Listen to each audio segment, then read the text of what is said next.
Welcome to week 4 and day 2 of this unified 2026 workshop that we are doing. Every day is important, every week is important. And until now, week 4, we have realized that every week is so deeply connected. Every practice is built upon the previous week practice. And we also realize that Babaji has given us some grace of repeating and revising the same practice week after week so that it strengthens inside us. So, be it unifying with God qualities, how much ever we can do in week 1, we will realize that our practice of unifying with God qualities in second, third, fourth week is deepening, right? And the same way, realizing our higher self, it started with name because that's how we address or we recognize somebody. And then starting not just with the name, maybe we can fool ourselves or we can doubt on our mind and our on ourself itself. So it is using a signal like a some Vedana that we practice to realize when we are still, and we see various sensation in the body. We do not realize, we do not understand what it is. But here, particularly in this practice, when we are one with our higher self in God qualities, we are in that oneness, in that stillness, in that peace. When we ask that, give me your signal now. So our higher self gives us a gentle touch that we feel in our heart, in our body, and we definitely start to feel more elevated. Initially, these feelings are so subtle we are not used to, so we are unable to recognize it. But that is the purpose of coming here together. Why do we meet? When the course is self sufficient, why do we need to meet? So we share with our own experiences, with our own learnings that, yes, even with us, it happened that nothing clicked at first. The entire unified flavor is so different, where the deep spiritual understanding or mm, the the knowledge that is so deep and vast is from our Vedas and Upanishads. They are simply encoded in these English words. We do not realize the purpose. We think these affirmations are like some any other affirmations that we have been doing, but these practices are very, very, very deep. And we realize the more we practice, it helps us change, evolve, understand things deeply. It helps us stand still, quiet, and open up more. So allow yourself to go through this journey. you know it's very tempting to see the masters and get imbibed, like how I can be like that, but it has been a journey and still a journey. And it's every day it's unfolding, where our the true self or the higher self is acting, and we are recognizing how different it is from what I was, from my own lower self perspective, right? So this is a beautiful chapter of speaking out universal truth. How much ever we talk about truth is less, because um, we are so much into not being in that state. We silently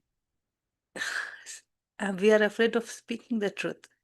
Just take that very little example when we are reaching to somebody's friend's home and we are a little late.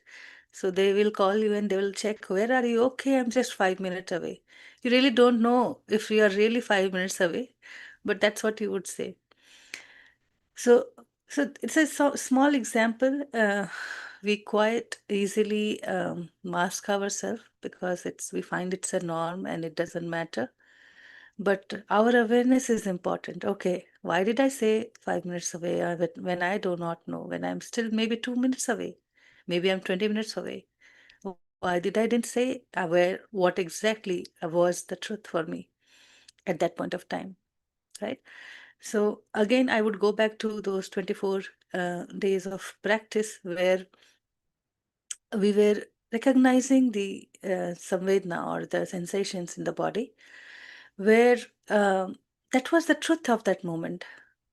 And we didn't want you to make any story out of it, but we wanted you to just realize what's happening in that moment. Whatever physical sensation or emotional sensation, whatever happened inside you, just speak out as it is. So here comes speaking out the universal truth. And in this particular chapter, you would see that Vannaji will share more on that topic today.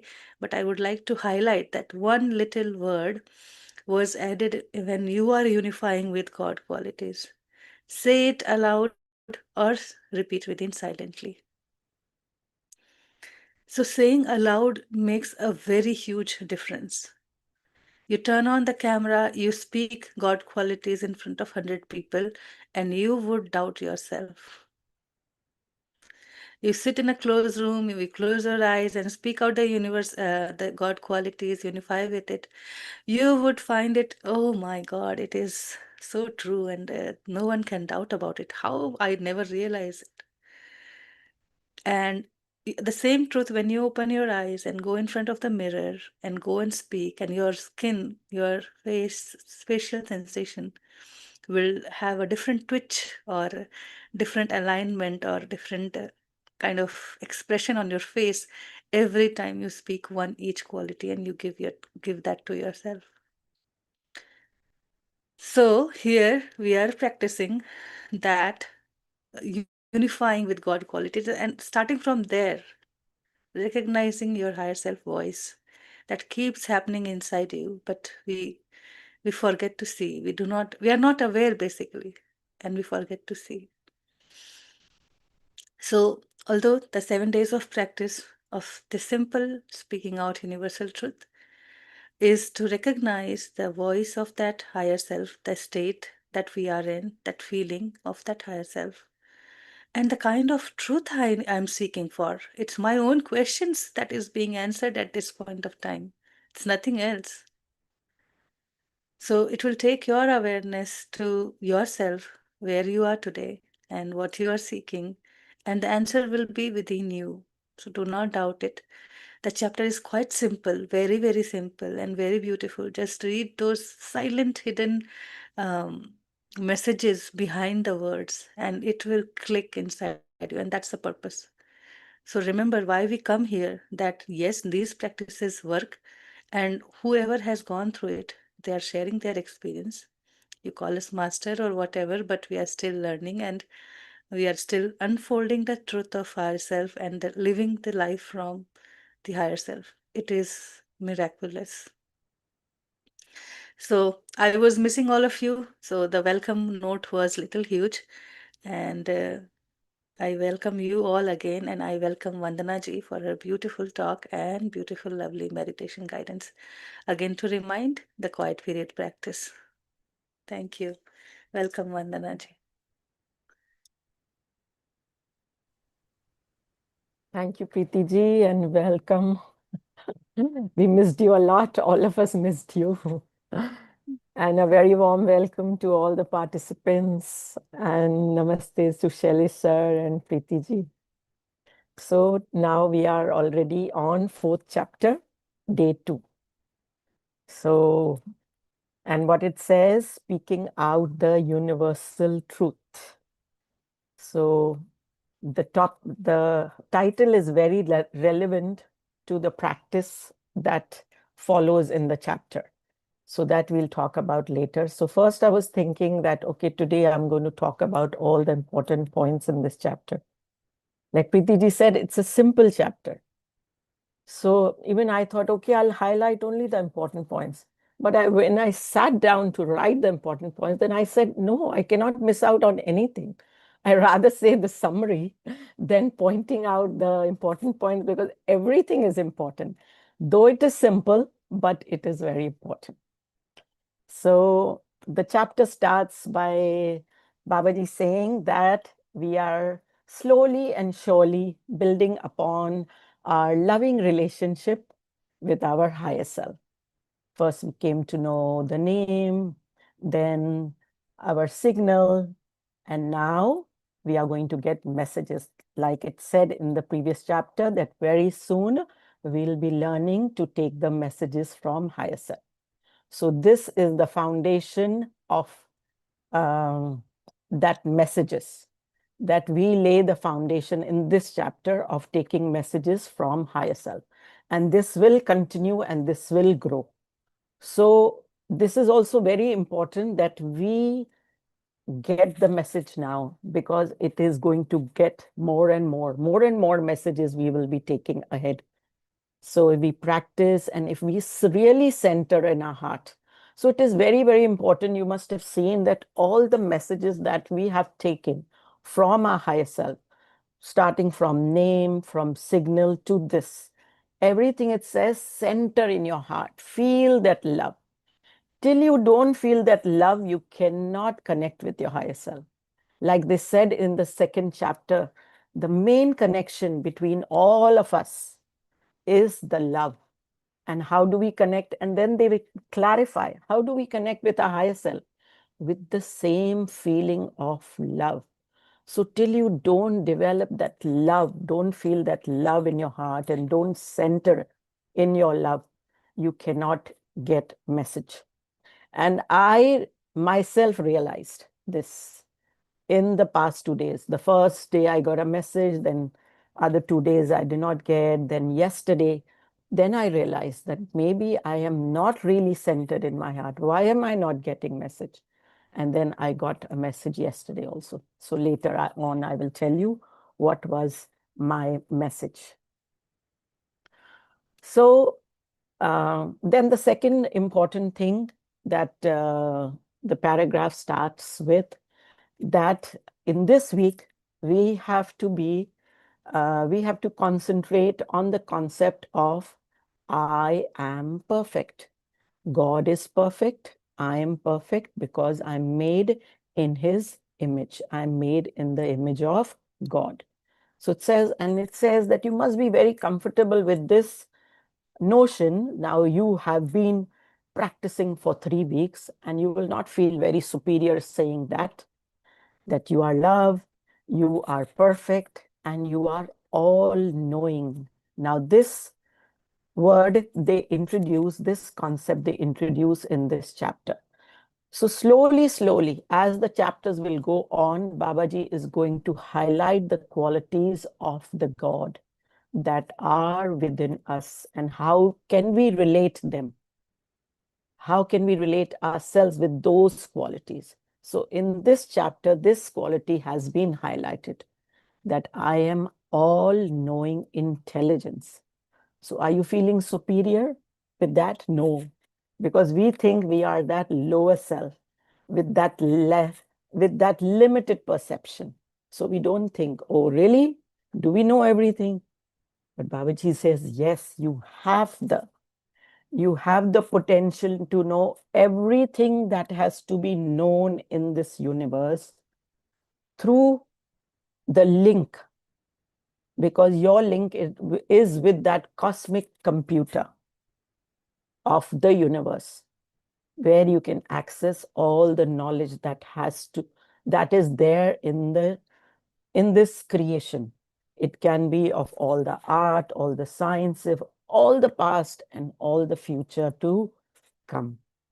But our little self, our lower self, doesn't perceive that way, because that concept of all-knowing we cannot digest. Really, can we do that? And for us, for so many years, it is very normal to make mistakes and feel, oh, it is very, very normal to make mistakes. But Babaji says, no more. Now, no more saying that it is very common to make mistakes.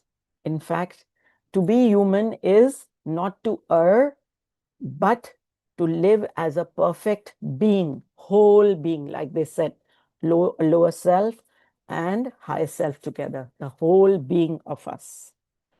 Like we are made in the image of God.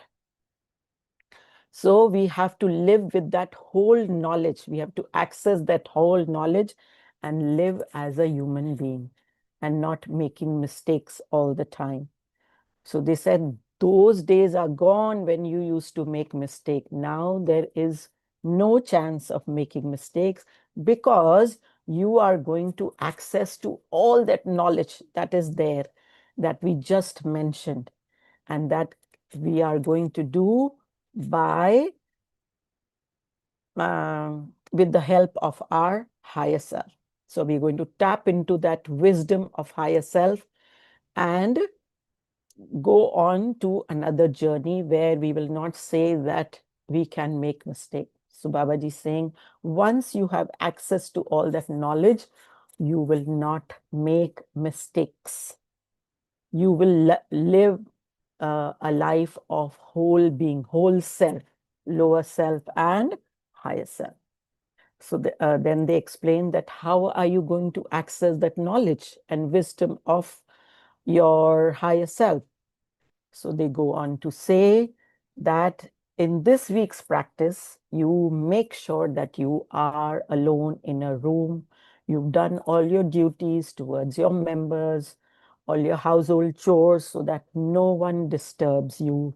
Your pets are taken care, your children are taken care, and you are by yourself, so that you are quiet. You're able to take that signal which you are still strengthening because you're still getting used to. When you're used to, then it'll come in a fraction of second, but still you're getting used to. So that's why Babaji is saying, make sure that there is no disturbance so you can get that signal. And then once you get that signal, clean your aura with as much love with by reciting all those 6 sentences, and then unify with God's qualities and affirm all the qualities that come in your mind, but specifically that quality that says that I am all-knowing intelligence. God is all-knowing intelligence, and I am all-knowing intelligence because I am made in the image of God.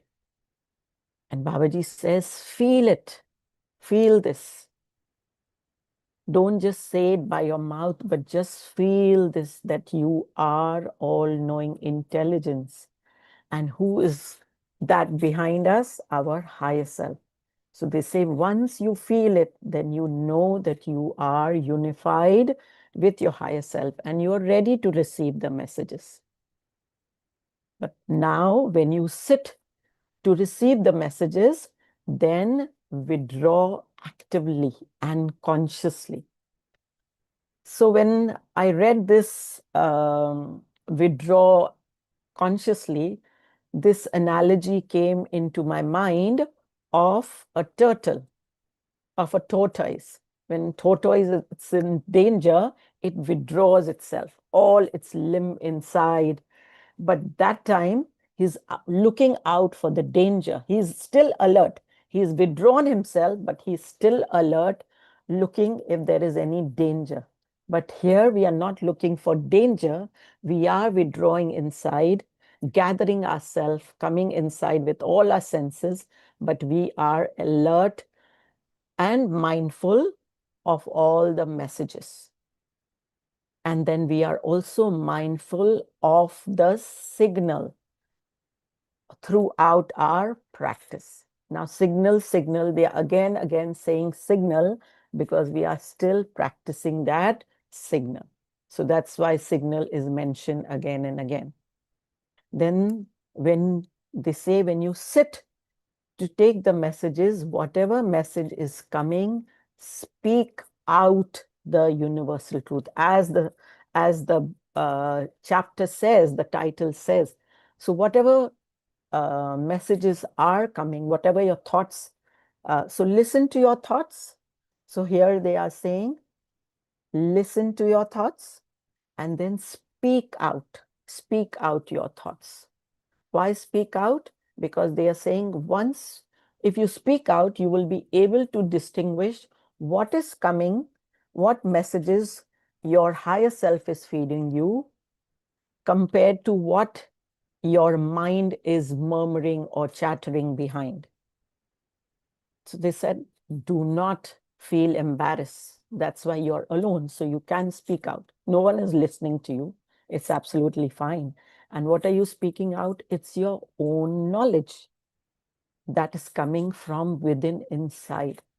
So now we have to understand that from the beginning, from second chapter, we have been talking about thoughts, thoughts, thoughts. We've been talking about love, love, love. So you will see the consistency. You will see the main ingredient so far in this book is all about thoughts and all about love. Then Babaji says that in this week, whatever is your universal truth, whatever message you get from your higher self is for your own happiness and abundance. That's why this guidance has come to you. So again, the higher self has been wishing for us abundance and happiness ever since we've been seeing from second chapter. The goal of higher self is to see us happy and abundant and a loving life we should have. That's what they said.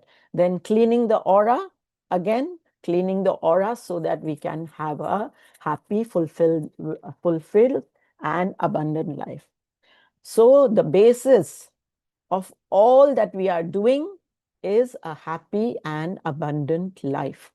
So they are saying the message that you get is very, very important. And it is just for you.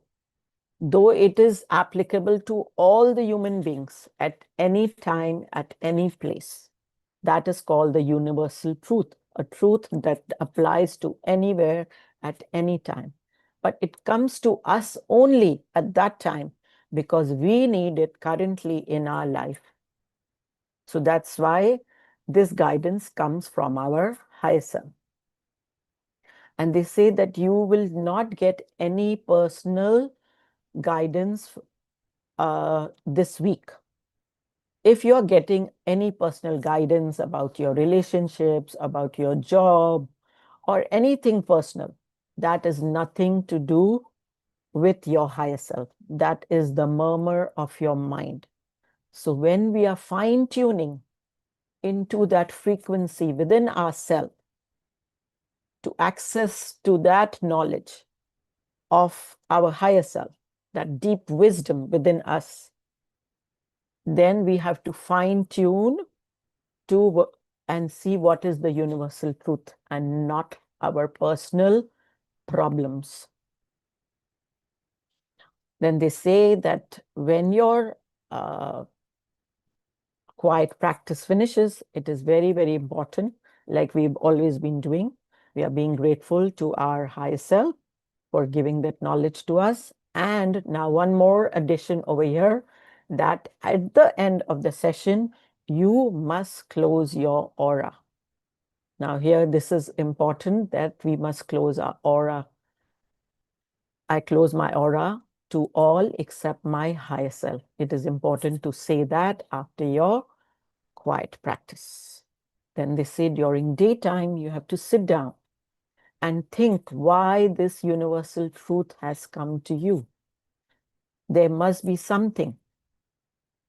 Do you need to change your attitude? You need to change your lifestyle or something that is going in your life where you can apply this universal truth to have a happy and abundant life. Then they go ahead. Okay, here I like to mention that what came to me. So yesterday, I was between the, sorry, I would like to say that I was in between the two sessions. I was taking the children's session, then I was attending this. Then I went back to children's session and came back here. So I was not totally here. And then for a very long time, I could not sleep. So I decided, okay, let me do my practice again. Since I can't sleep, that's what I do. When I don't get sleep, I just sit down. and I do my practice. So that's what I was doing. And then I got the message when I was like totally centered in my heart. It was absolutely quiet. Nobody was awake. Only I was awake. So I got the message that love is miracle and it unites people. It was such a beautiful message. So it is a universal truth. It is applicable to all at any time, at any place. Love is miracle. It is miracle. And it unites people. So I didn't even have to think. It just came into my mind that, yes, I know why I'm getting this message. So it is so beautiful. Sometimes it just clicks.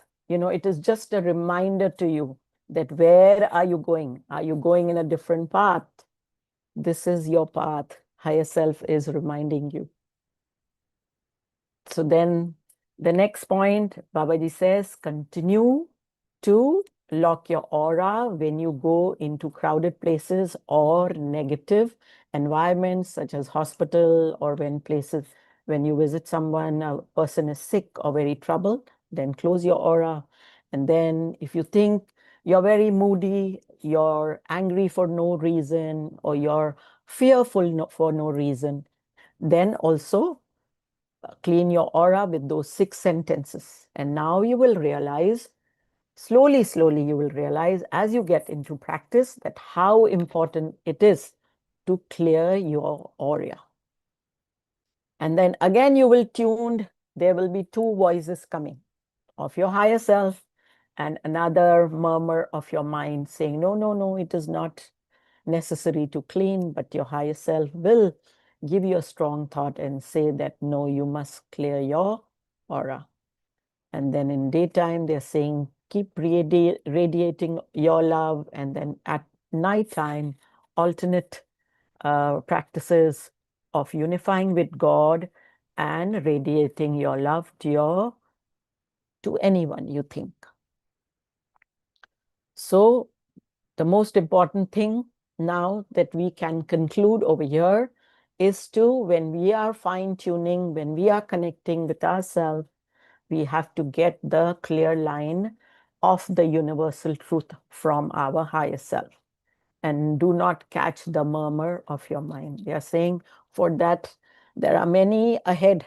There are so many chapters when we will be doing those personal things. And our higher self will give us some knowledge regarding our personal thoughts, but not in this week. So thank you so much. This was from my side. Thank you all for listening to me. Thank you very much. Thank you, Vandana ji. Thank you. Sir. Thank you. Thank you. I'm always so happy when I listen to you. This is really beautiful.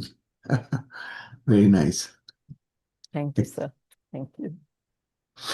It just feels like it's coming from your heart, the way you put it together.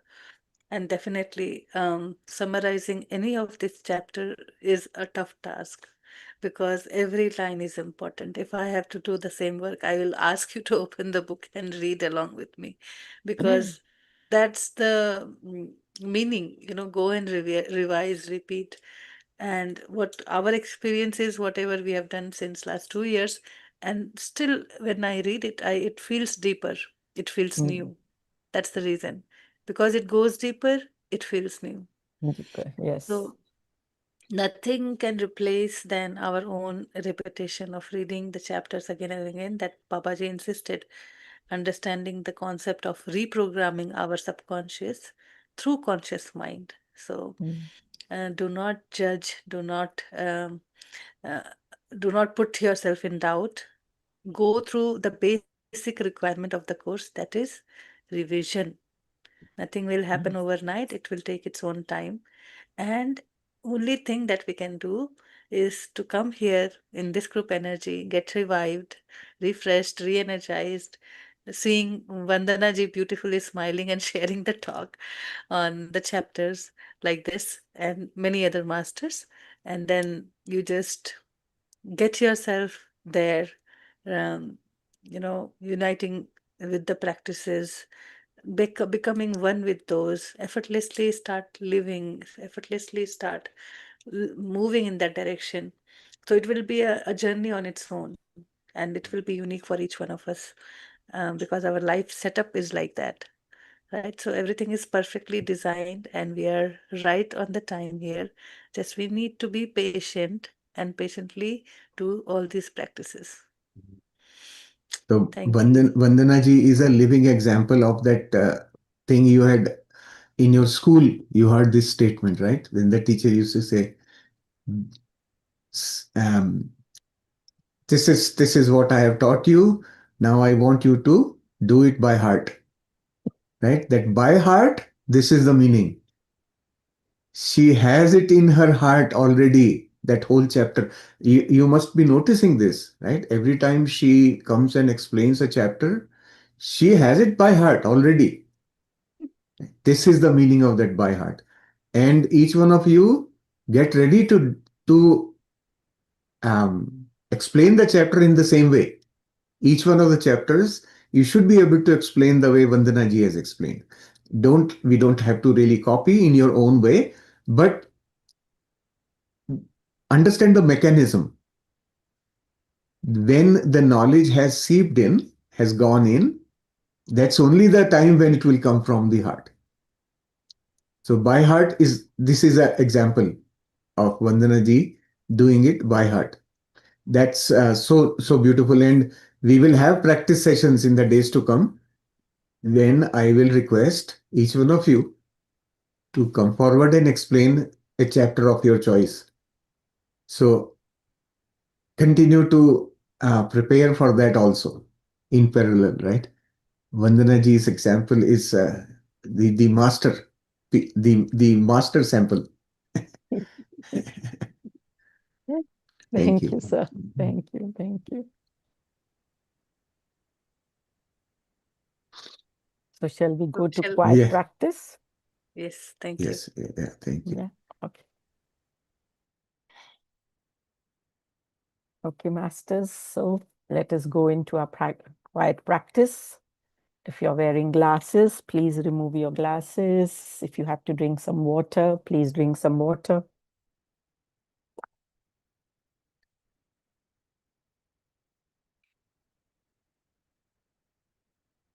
Let us get ready to connect with ourselves.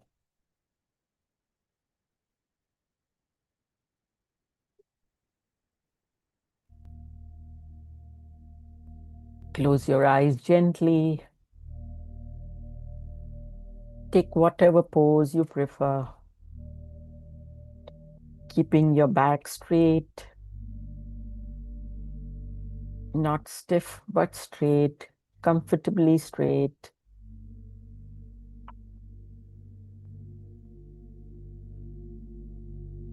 And let us center ourselves.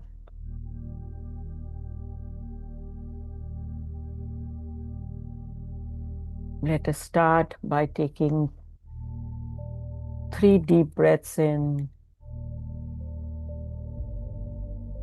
1 slow, long, deep breath in.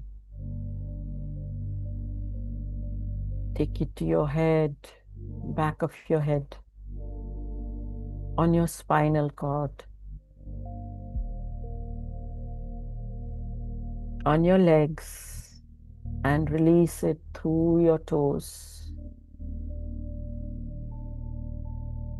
1 more slow, long, deep breath in.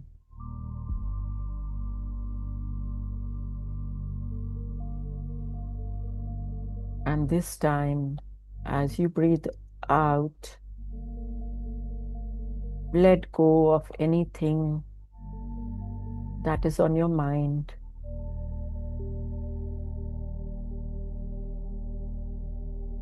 Empty your mind of anything that is not important now, that is not related to our practice.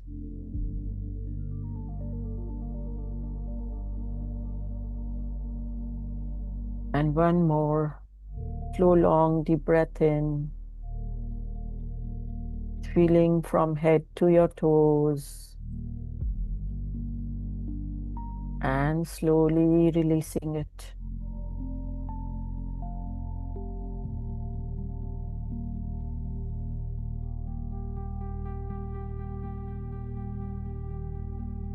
Let us calm ourselves down.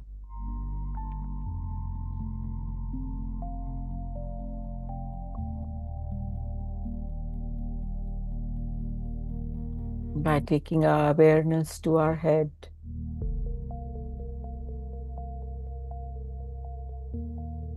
Breathing in and out.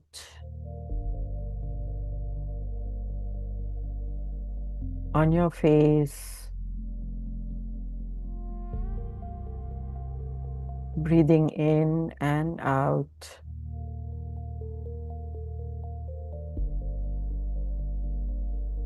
Your shoulders. Breathe in and out.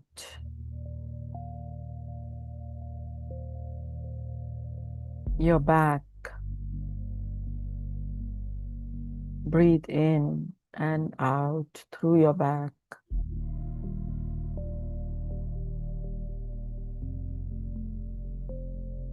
Come in front of your body. Breathe in and out from your heart center and your stomach.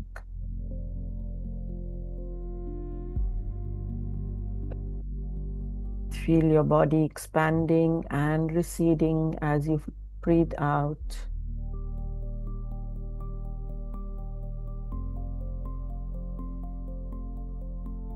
Take your awareness to your bottom. Breathe in and out.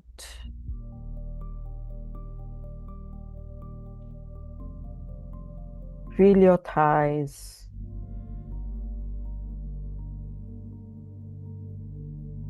Breathe in and out.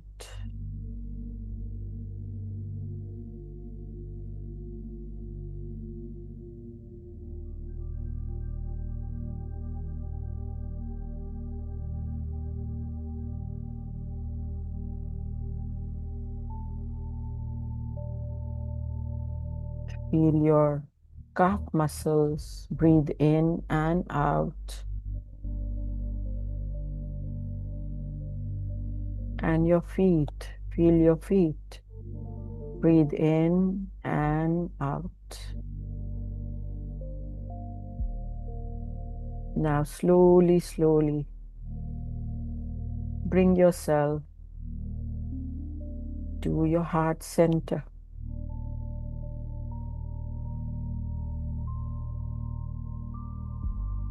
Feel the pulsation of your heart.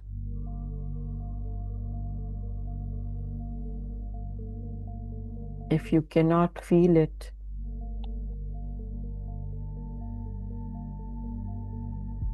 it is absolutely all right to keep 2 fingers or to feel it with your hand.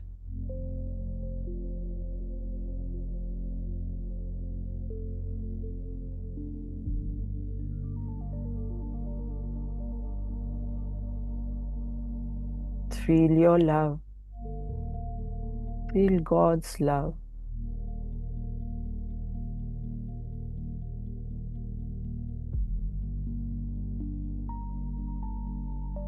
And feel the love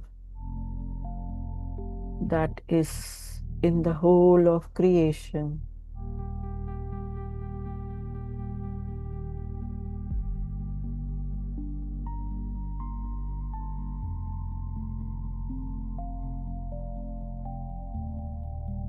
Now with this same love, feel your energy field, your aura.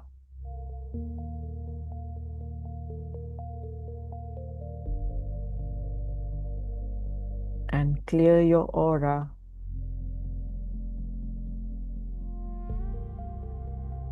And protect yourself from all the uninvited influences. So please repeat after me. to all the uninvited influences in my aura. I send love and light.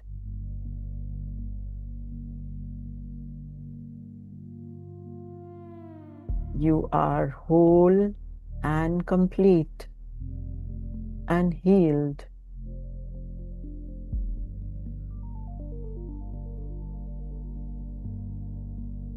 You are each created in love and light, and you are still love and light.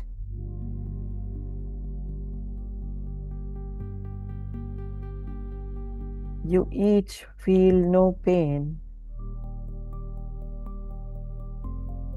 and you are not afraid.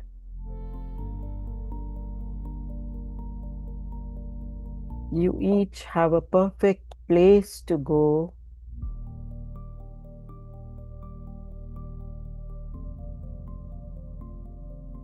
and I ask my higher self, take your higher self's name, to take you there to your perfect place.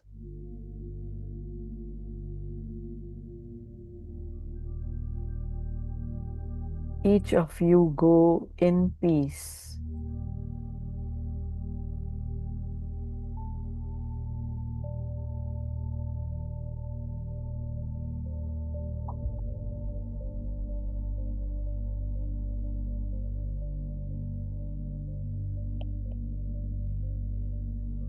I close my aura to all except my higher self.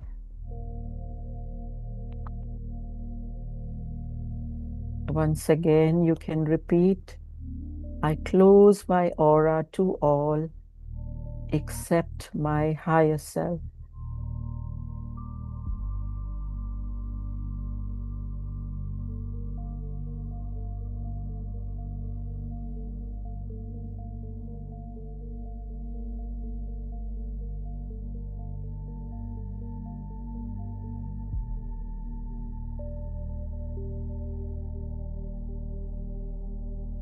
And with this same love,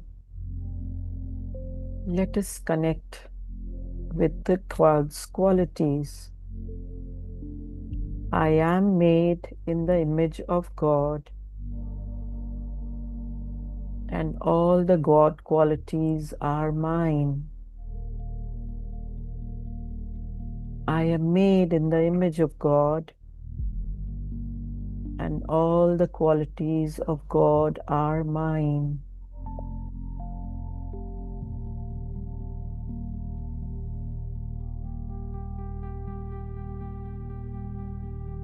God is love.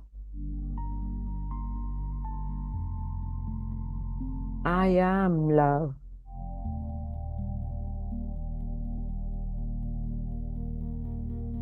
Love that is bound by no conditions.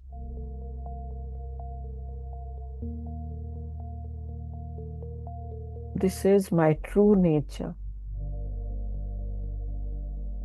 Because I am made in the image of God.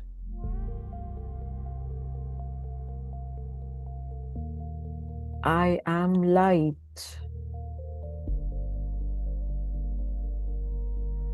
God is light. I am light.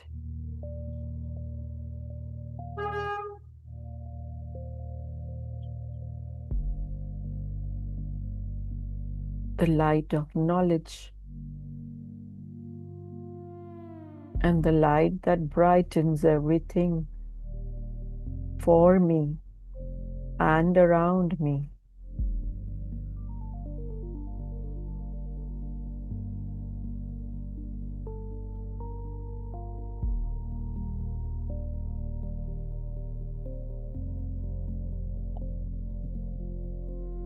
God is happiness, joy, and bliss.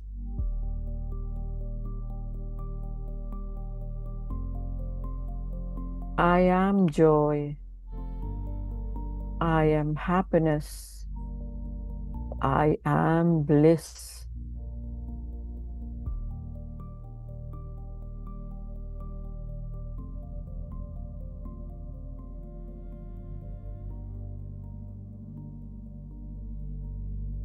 God is peace and gentleness.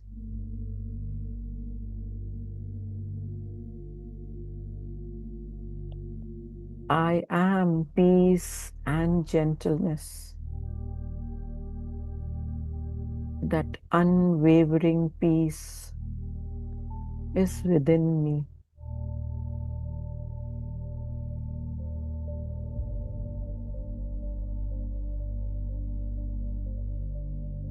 Which is untouched by all the external forces.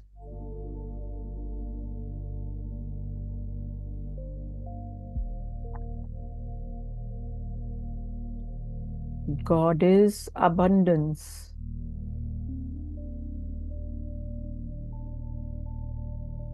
I am abundance.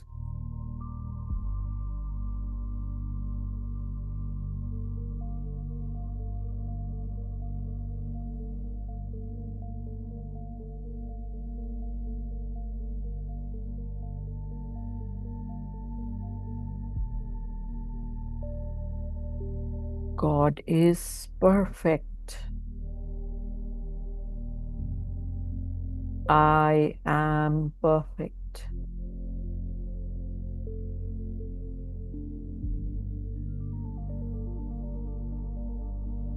God is all-knowing intelligence.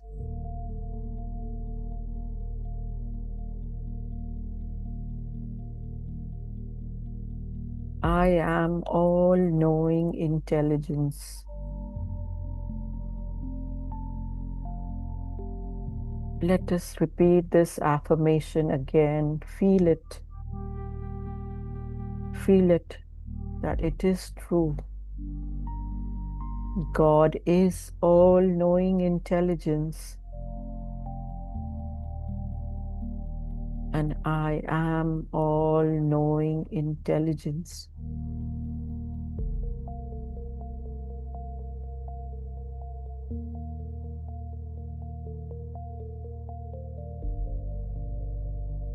I have access to that cosmic computer to know everything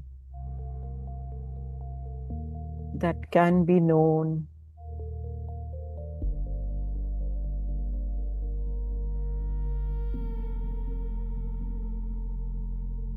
Because I am made in the image of God.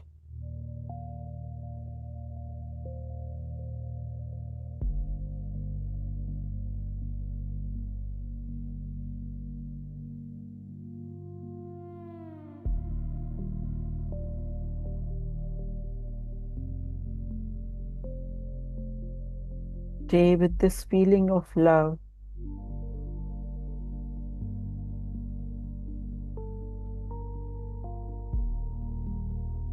And with utmost love, ask your higher self, my dear higher self, please give me your signal.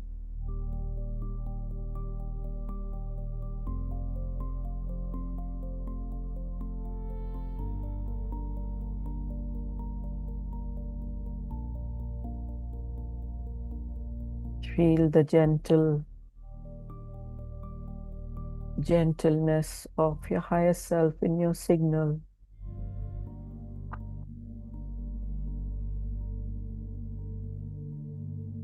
You can repeat again if you wish to.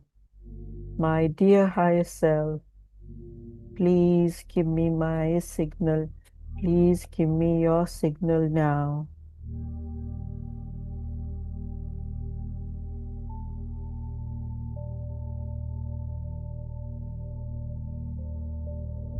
And once we receive the signal,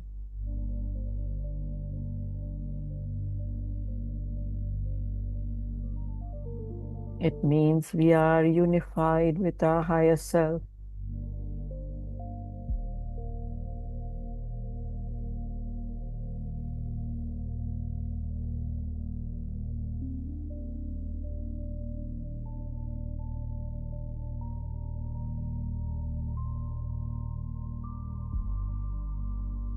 Stay with this feeling of love.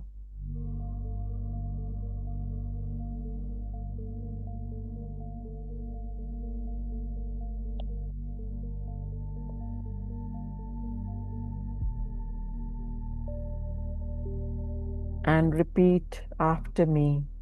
My dear higher self, please give me the knowledge of the universal truth. My dear higher self,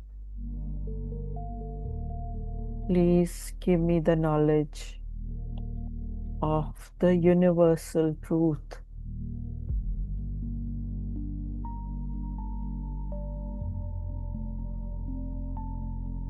Now be alert, be aware.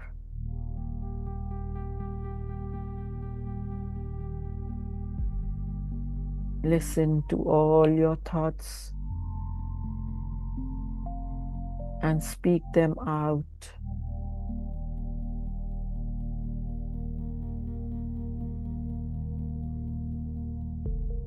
Speaking out will help you to distinguish between the thoughts of your higher self and your mind's chatter.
Be mindful of your higher self signal and remain centered in your heart.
If you feel you cannot remember, even after speaking out the truth, you may write it down.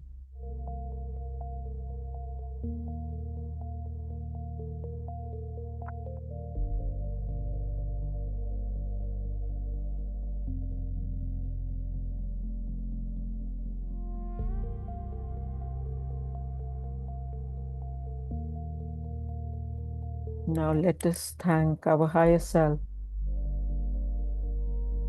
for letting us access their wisdom.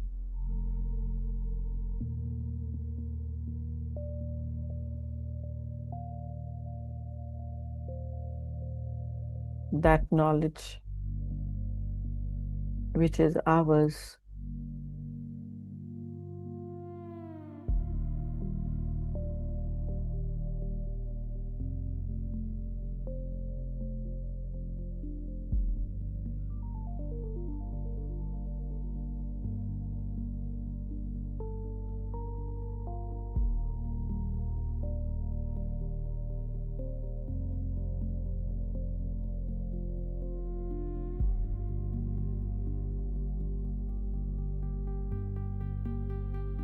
My dear higher self, thank you for all your guidance and your love, and always thinking about our happiness and abundance.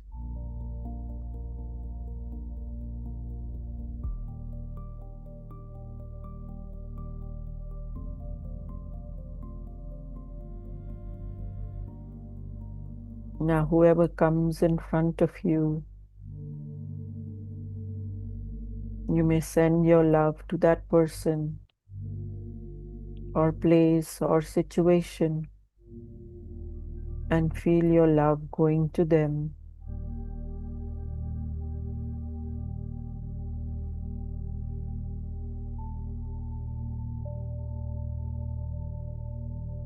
Or if no one comes, then you can just send your love, radiate your love to your family, to your friends, to your community.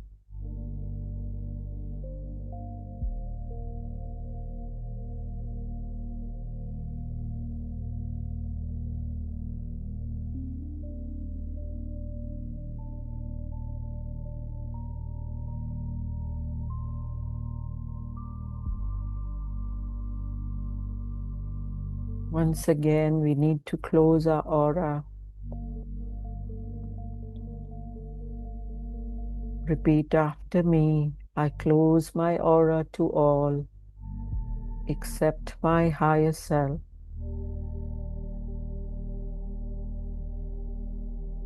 I close my aura to all except my higher self.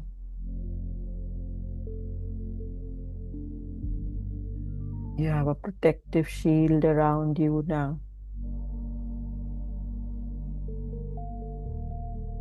Now, whatever message you have got, you may think about it later, how you can apply that in your life.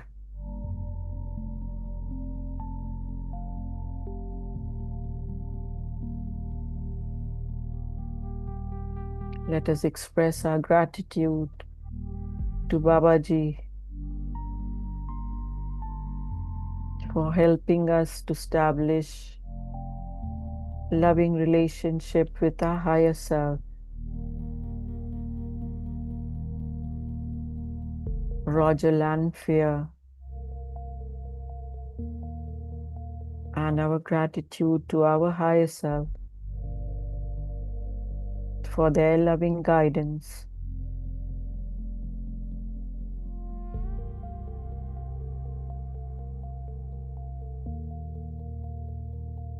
Now slowly, slowly, let us come to the present moment. Feel your surroundings. Feel yourself. Feel your hands and your feet, your back, Take a deep breath in and out.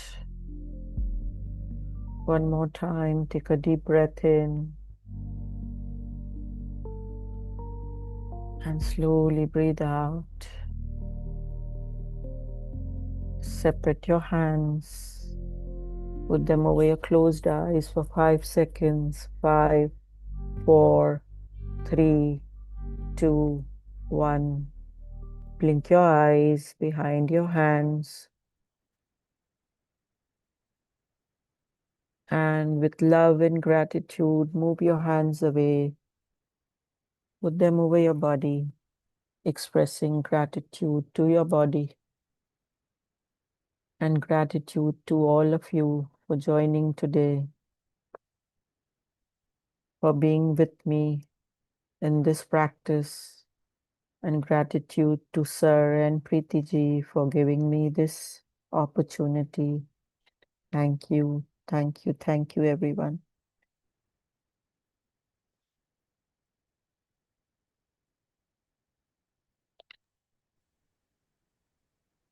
Thank you, Vandana ji. Thank you, sir. Thank you. Thank you, Vannaji. It was so beautiful. I just loved the silence pause after asking the question to the higher self. And very easily, I got this message that think about the difference uh, of learning from yourself versus learning from others. This definition that we have been living is in now question because Babaji is saying you are already made perfect and you are everything. And in this particular chapter, it says that your higher self is your teacher, is there to teach you to live your life, to live you a life of happiness and abundance. We all want that, right? So the concept is deep, and you will see that immediately I realized that others exist to reflect the God qualities uniquely. So we receive their love, we receive their expression, their creation, and we are there to appreciate, to recognize the presence of higher self uniquely acting through everybody. And we are here, when it comes to learning, we are here to express our true essence that is driven by our higher self. So our higher self is there to teach us, to for us to know anything very which is that seed is very unique, that I want to know, that you want to know, is different, and higher self is taking us in that direction for us to realize that. So that is what came to me, where everybody is made perfect. What's the need of a teacher when others exist? Are they the only teacher, or your higher self is only uh, is when your higher self is there to teach you? So what others are doing, they're just reflecting God qualities um, very uniquely. So be open to see that all around you. So thank you. So this chapter is particularly to identify that station from where we receive the higher self signal, higher self messages. So it is asking to be aware of the continuous higher self signal presence, and then be centered in your heart and let your thoughts bubble up. And as you start seeing those thoughts, start speaking them aloud. You will you will catch those background chatter of the mind versus the deeper message of your higher self that is needed for this time.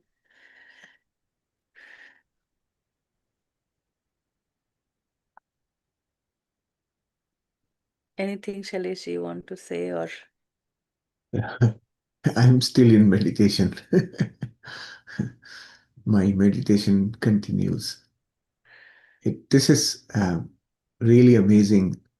Practice is very amazing, really. And it doesn't take a lot to do this. We just have to be diligent about it.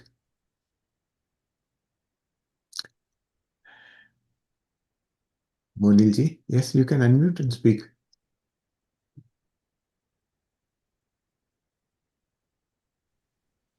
Namaste everyone. Namaste Preeti Namaste. ji. Welcome back. And Namaste Salesh ji. I think someone has raised a hand before me. So I want Ah, to, I think Jasmeet ji was there. So if she ah, wants to say, I have a very short experience to share. So Jasmeet ji, if you want to go ahead first, please.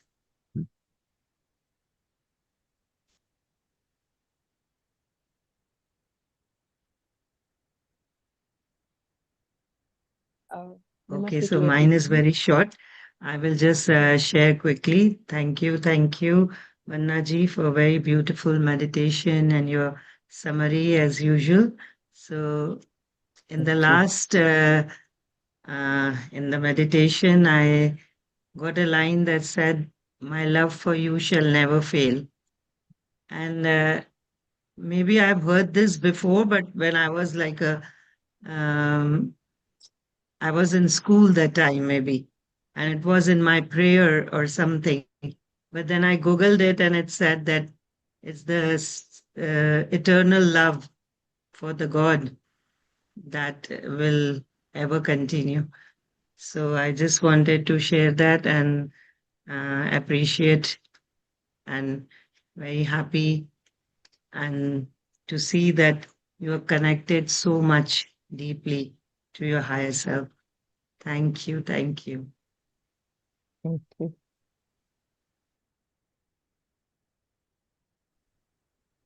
yeah, just Namaste to everyone.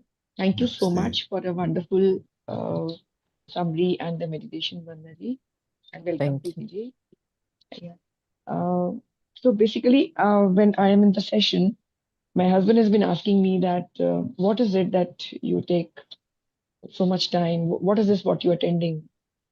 So I have briefly told him that there's a book called as Unified, which he ordered for me because he does the transactions, and I generally ask him, okay, order this for me, order this for me. So I said, based on that book, it is the summary and the meditation and the general discussion about each chapter. So he always tells me that what is it that you can't read on your own and understand? Why you always need support of a community or a exercise like this for so much time? And what is it that you can't understand? So my argument and my answer always is that why do we need a school? Why do we need colleges if the books are available and people can read on their own and learn? Why there are organized there's organized way of teaching and places where people go and learn and meet each other. So uh, this is one aspect of what I wanted to talk. Because PTG said that what we are learning from each other, something in context to that, I thought I'll bring up this topic here. Then, secondly, I'm sure that I got the name of higher self today. Till yesterday, I was not getting it. And then the message I got today was that love, be polite and love everyone. That's basically, I think, in the background. I belong to UP where the tone, the natural way of speaking sounds very rude and harsh. So since I was brought up and I was born and brought up there, and then shifted or married in a family where everybody speaks very softly, very politely, and till today I have not been able to come up to their expectations, though I've been married for like almost 37, 38 years now. So this message, what I got, yes, I mean I have improved, is um, प्यार से बात करना या धीरे बात करना, मुझे थोड़ा कंफ्यूजन है कि इसमें यूनिवर्सल ट्रूथ है कि हमको सबके साथ बहुत प्यार से बात करनी चाहिए. Is it like also a universal truth? I've got confused there. Just wanted your help. I Hmm. think the message is for you. So you would connect it better, right? So Okay. it's your expression telling you about yourself, whether you are judging yourself or you are confused, you're doubting yourself, you're confused. So just be aware about it. And, when we speak, that those words are our own expression, the words of love, the words of gentleness, right? And the words, even it feels hard at times, but is it hurting you, feeling your, like your own words are hurting you? They're sharp, that is hurting you before it hurts others. That is where we want to be more aware and concerned. Being firm, being strictly expressing your truth is one thing, but having that um, resentment or the pain inside you when you speak, be aware of that. That is not good, because it will hurt you and then it will hurt others. If it is hurting you, it will definitely hurt others. So slowly we will become aware of that, and it feels like again, I would say a sensation, to me at least. When my words are not appropriate, it will put me in unrest. My heart will feel tight or some kind of pain. So that is where you uh, recognize what you are at that moment. Are you in that image of God? So that is again, I will connect it with our practice. That is a reminder to see yourself in the image of God. Is it allowing you, or is it saying that if you are doing this and so, how you are in image of God? And then there will be a gentle correction, I would say. If you read this chapter again in a paragraph where it says to think about the message, what you received today, then look at the change in your thinking that is needed. Look at the change in your attitude that is needed. So the paragraph itself is very deep. And let me read it out for you, because I highlighted it. There were so many times it was mentioning to think. So it says to think about the truth statement you received from your higher self. So now you received whatever that line. Now think about the statement that are relevant to what you are doing. Now, what you are doing, just think about this statement. Whatever it is, think about any changes in attitude the statement may be calling for. Any attitude change? Think about any change in your action, any action change, right? That may be needed. There's some reason why the communication came. Think about what that is. So that is your homework. And in authenticity, in truth, you would know why it came to you, right? So the message that I got about the learning from oneself and the others was on this group level. Now, just as you shared, I realized that was because you had that doubt, right? So appreciating God's creation, and unknowingly we love to learn. Sometimes we seek teachers outside, but definitely those teachings are very limited. The learning from those teachings are very limited. The inner teaching, that higher self guidance, will be exactly in that flavor what you want to taste. So remember, the purpose of coming here is not because you are less or not because you do not know. You are here because you want to expand. What you are seeking, there are many others, and somebody has found and sharing their voice, because that's what we do. One recipe is hit and we share with 10 people in the family. Yeah. So that's all it is. And many times Shailesh has shared, whenever I speak and I respond to you, I learn more. And that is what happens. That is where, with so much wisdom, so much knowledge, It doesn't feel like an ego or a very, I'm different or special or proud. It makes us humble, where we know, okay, many people are there that are walking the same path. So that is what my understanding is. And just remember to read the paragraph and then read between the lines to get your answer also. Yes, Shailesh. Thank you so much. Thank you. One suggestion I would like to make here is that um, my observation over the last few days since we taught it in the Hindi group also, people are having a very difficult time understanding the meaning of the word universal truth. And that is the subject of this topic, this chapter, to be able to become aware of the truth. We are opening up our awareness of existence of the universal truth. And the mind's chatter is so much that people are finding it difficult to even recognize it. That's the purpose of this chapter, is to be able to distinguish. Don't worry too much about analysis. Yes, definitely see if you are able to identify the truth, then yes, you can see, well, in my current situation, how does this apply? But if you have not been able to identify the truth itself, then stay there. Stay there and see, well, what am I not able to distinguish here? This is the stream of my thoughts. I'm seeing my thoughts one by one, one by one. Where is the truth? Is this a truth?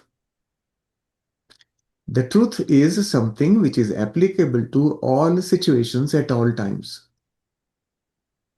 Right? So generic statements may not always be truth. Many times we very carelessly we speak out certain things. All men are like this.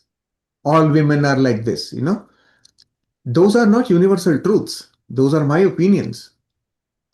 Because I also know that all men are not the same.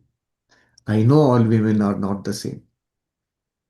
Kaleshji, That, how do you know I say these two sentences very often? I used to say, all men are huh? like that. And this is You've a very taken my normal, word. yeah.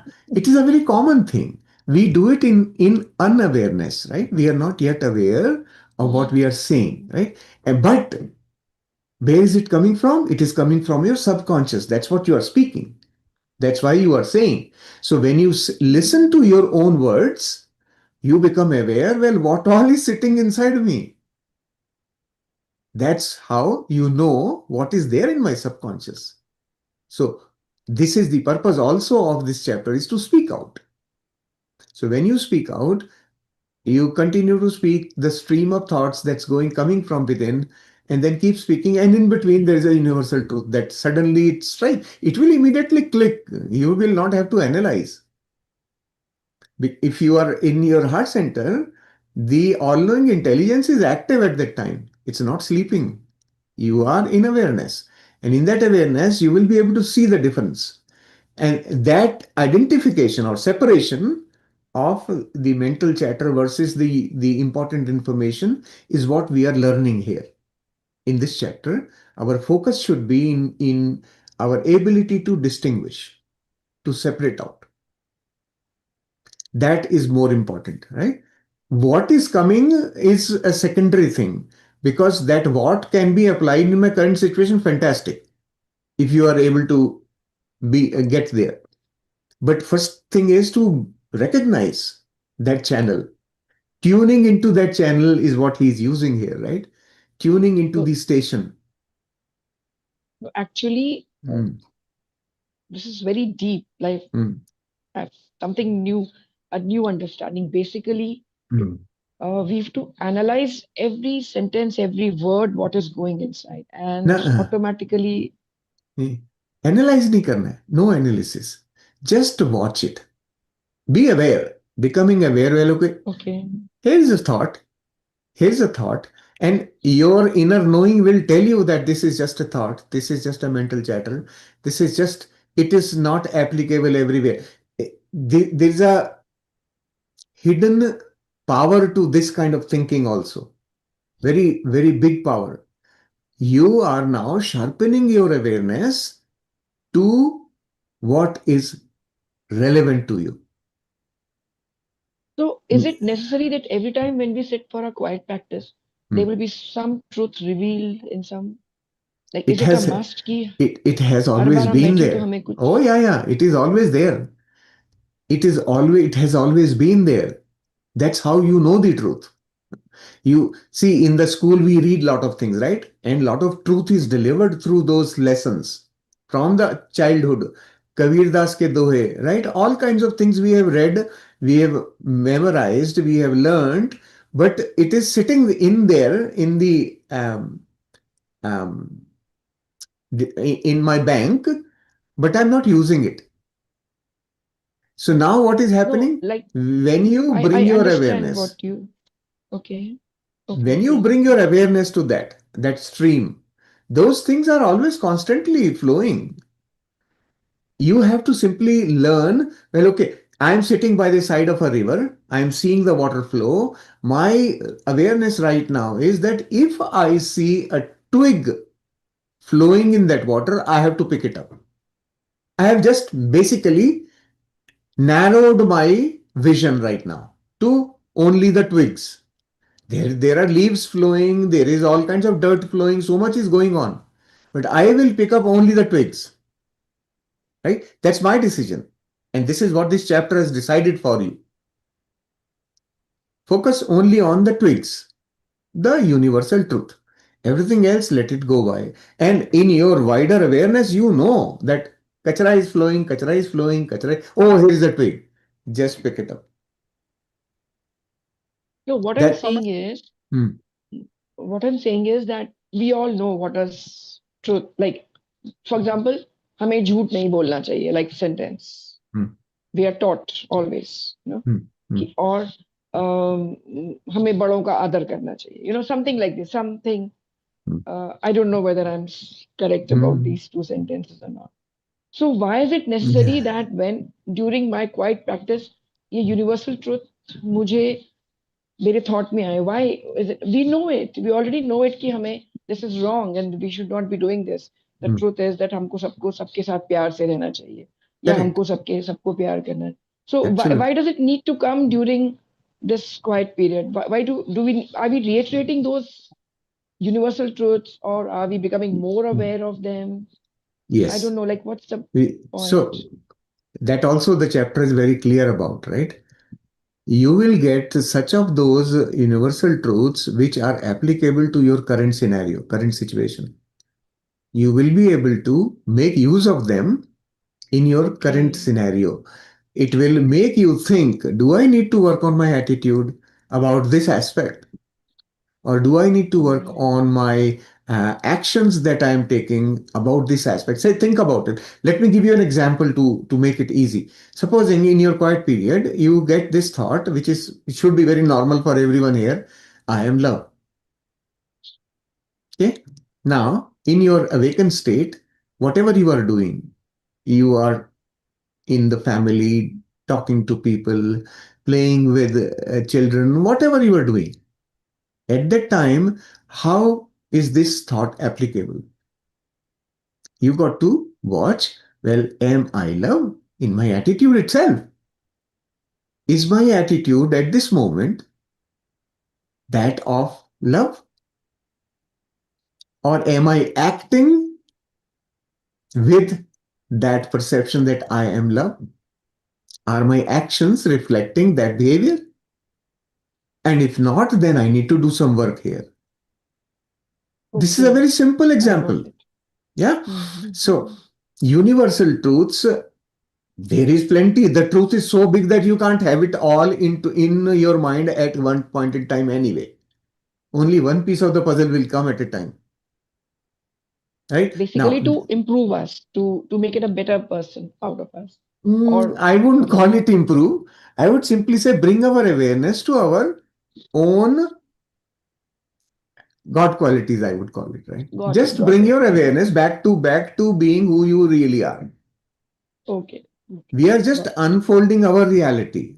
when I am not really bothered about what is going on in the universe. Frankly speaking, I am only bothered about being me, and which I am not. Okay, I want to be got me, it. which I am not. I am a father. I am a son. I am a husband. I am a Shailishji. I am all kinds of things which I am working as, but not me, the real one. Okay. Yeah, and that Yes. real one is what we are trying to unfold. And each one of these thoughts are going to take me one step closer to that. That is the Okay, purpose. got it. But for now, at this time, in the beginning of the book, let us not go too deep in that aspect.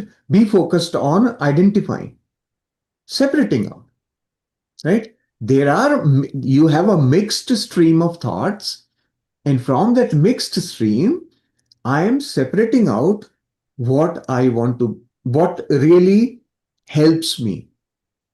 Everything else is noise. Right. So here I want to share my experience, So how it happened beautiful, so to me. beautiful. Hmm. So in spite of reading the chapter, I could not understand so much the way you have explained, or Preeti and you have explained it beautifully. Thank you so Hmm. much. Thank you. So I would like to share my experience here. Although we guide the meditation and we also share the truth that we receive at the group level, right? But generally, how it happens, you would see, as the chapter number 1 says, center in your heart, feel the God's love, be there, unite with God qualities, and let the thought bubble. We all get thoughts all the time, right? So do not look for universal truth. Do not be conscious about universal truth. Let the thought bubble, and you will see, and you start speaking aloud. This particular chapter says that you start speaking aloud. Although it's not important, and going forward, when you are comfortable with this, knowing the station, you don't need to do this. For this chapter, it is important that you speak aloud. So what will happen? Okay, I got that thought. Okay, my mom said this to me, and this happened, and I have to do this after that. And you're speaking, and after that, you just get, what, something happened yesterday, and this is what I realized, and then you get a message unknowingly, silently, something that clicked, and that clicked. It may be coming out of the two example that you shared. Definitely, it is from our beliefs. But also, if we are not living that, those beliefs were important for us to teach, to practice love, to practice gentleness, right? So it had its own purpose, which we don't want to um, analyze, right? But if it helps me living like the way Shaliji said, if it helped me living that God qualities in me, it helps me to live my true expression, that I do not question myself back again, then it is for me to go forward. So during that quiet period practice, do not let your conscious mind active to fight and analyze that, what is it, the universal truth, did I receive or not? Something that clicked, you may open your eyes and write down those lines. Because those particular words, the sequence, everything is important. And that is for everybody. Okay, I'm just taking this opportunity to share. um, and this is how, if any point of time our conscious mind is active, we will be out of God qualities. Then we will start mixing our own thoughts and belief system, beliefs in our own higher self message. So this particular chapter is to identify the higher self station, that channel. How do I feel when I receive uh, that thought? That is universal truth. Universal truth could be anything from our um, known knowledge that we find aligning with God qualities, that elevates us. So anything like that, anywhere we clicked and we just want to take a note, then reflect, make it very personal in your day-to-day activity, with looking at your own attitude, how you are dealing with people, and then map that thought. So today, that's the task we have. I think we should go ahead with that, right, Shailesh? Mm. The The- workbook, the- activity workbook. I will get to the workbook, but the important part right now for everyone to be clear about, I think there is still confusion about understanding the meaning of universal truth still. So under the hood in this chapter, when we are focusing segregation, we are beginning to identify also the characteristic of the type of messages that higher self gives. Unknowingly, you will start becoming familiar with the type of messages that higher self gives. And in this very chapter, the most important thing was higher self will not change the style of delivering messages to you for this chapter. That's not what the reality. Reality is that higher self continues to feed you all that information that is relevant to you in the current scenario, and that will help you become who you are in the current scenario, so that you can be happy and you can be abundant. That is the only purpose of higher. So it continues to do the same thing. But one thing that is very special about higher self is that the communication comes through universal truths. Most of the communication comes to us through universal truths. Now, in the process, we will learn there are things that I assumed as truth, but it is not truth. That learning will come through these real truths. Say, for example, I will just say, Jasmeet ji also gave this example just now, is that we should never lie. If this statement you get, think about this statement. This is the funniest thing that we ever say in our life. This is the most untrue thing that we say. Never lie. Who in this world does not lie? The truth actually is everybody lies. But we say never lie. We are idealizing, and never lie under this statement is an instruction. It is not a statement. Never lie is you are telling somebody, don't lie, right? But it is not a truth. The truth would say that I am love. And I am love includes everything. This is one. There can be so many other ways of expressing truth which is applicable at all times, right? That is what it will never be instruction from higher self. Guaranteed thing that I can tell you from my experience, higher self will never deliver instructions, right? You should do like this. That should do like this is an instruction always. Any sentence that has a should is an instruction. And you will never get that. From higher self, no. The example that you gave, or Jasmeet gave, that we should never lie. Mm. Again, it's not a universal truth, but it came to me in my quiet period. It can be reflected upon if that Mm. is what I am living, right? Yes. So, so it has to be reflected, like not as a universal truth. And whatever the message was, it was important for me to reflect. Am I living a lie that everybody is doing?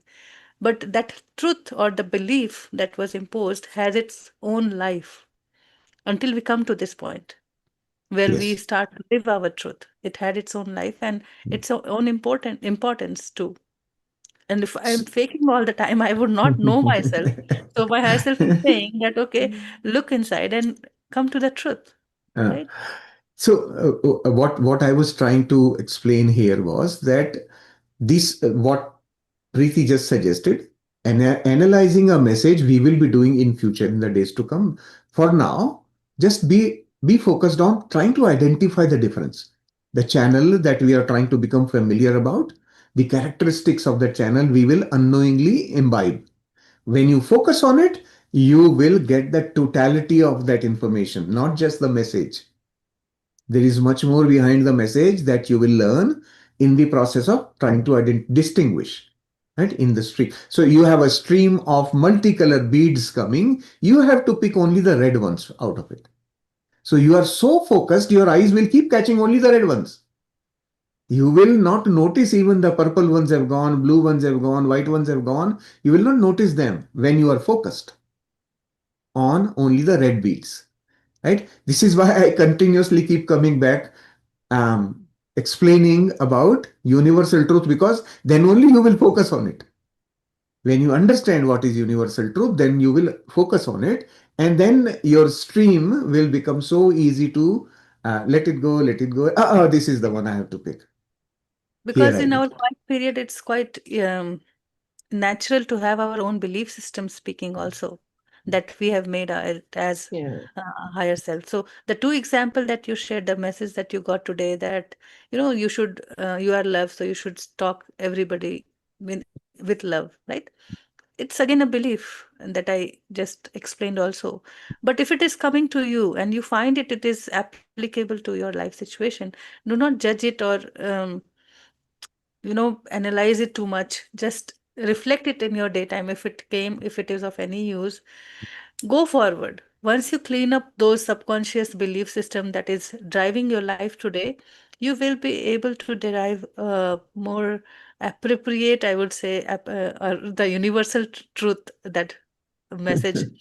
The truth versus the universal truth, you can say like that. The thing that you need to bring your awareness to, and the thing that is true for all, will be recognized with your own experience. Yeah, the many a truth, Thank you so much. like Preeti just explained, truth versus the universal truth. Universal The truth. yeah, this itself is a very big thing to understand. My truth is embedded in my belief system. Remember that. So, My yeah. belief system is a set of my truths. Mm, That's why I believe in it, right? That's mm. what becomes my belief, because it is my truth. But is it universal truth also? I do not know. Maybe or maybe not. So let's not go deep into that analysis for now. Just Yeah. Mm. on the surface, because right now our focus is on identification, right? Segregating. Like you are picking up the red beads from the stream of multicolored beads, and maybe when you are picking up, you may pick up some yellow ones also. That's okay.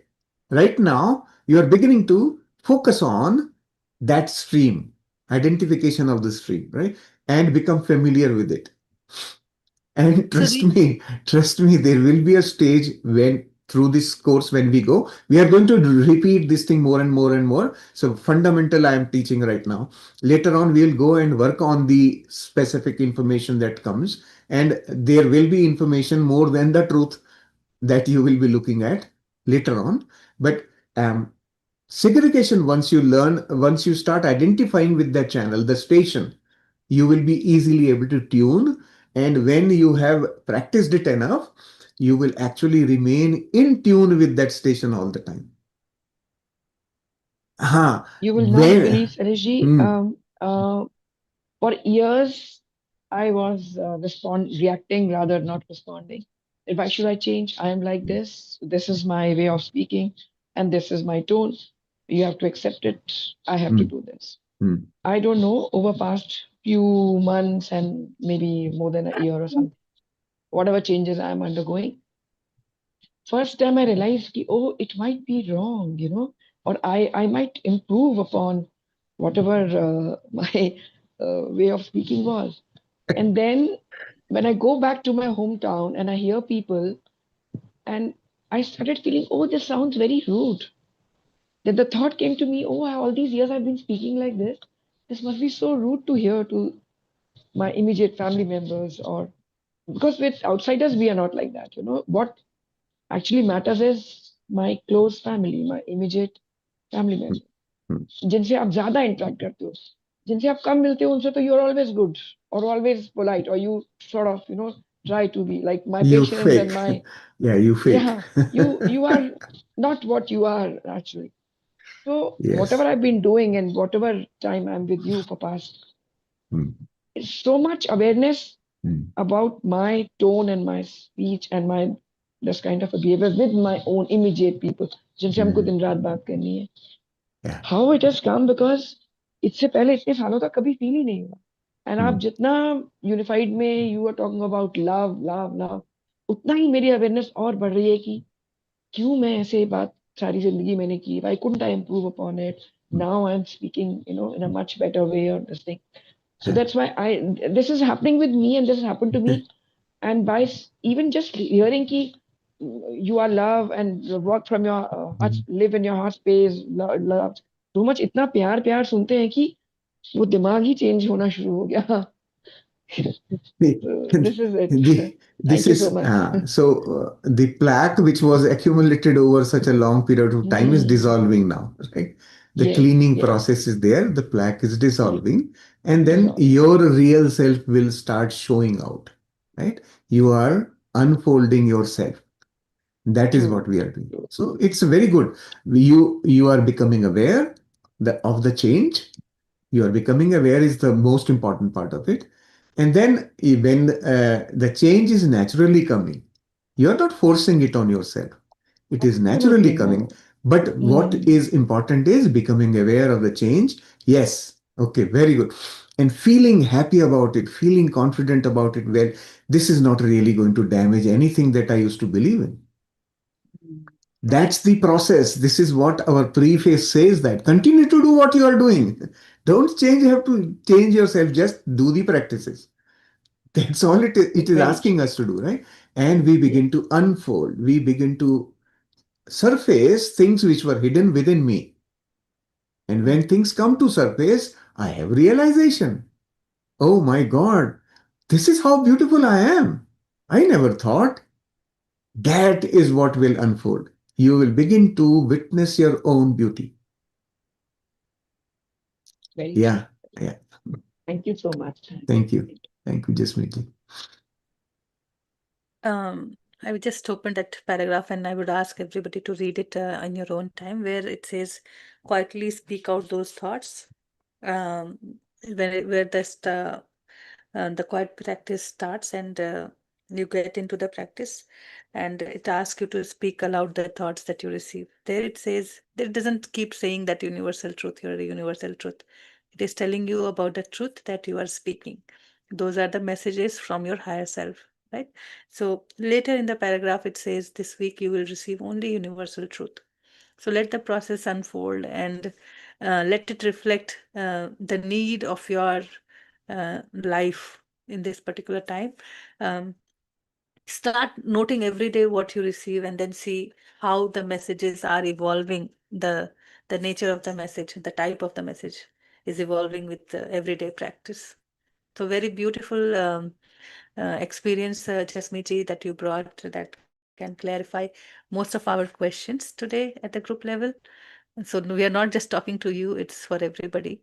And I think the practice has to be clear. Before we go to Swastika ji, I think we should cover up the um, activity workbook, because it's for All everybody. right. So, Swastika, just be patient, huh? We'll come back to you. Let me quickly go through the workbook pages.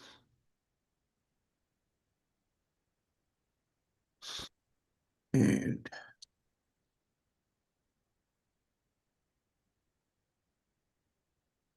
yeah.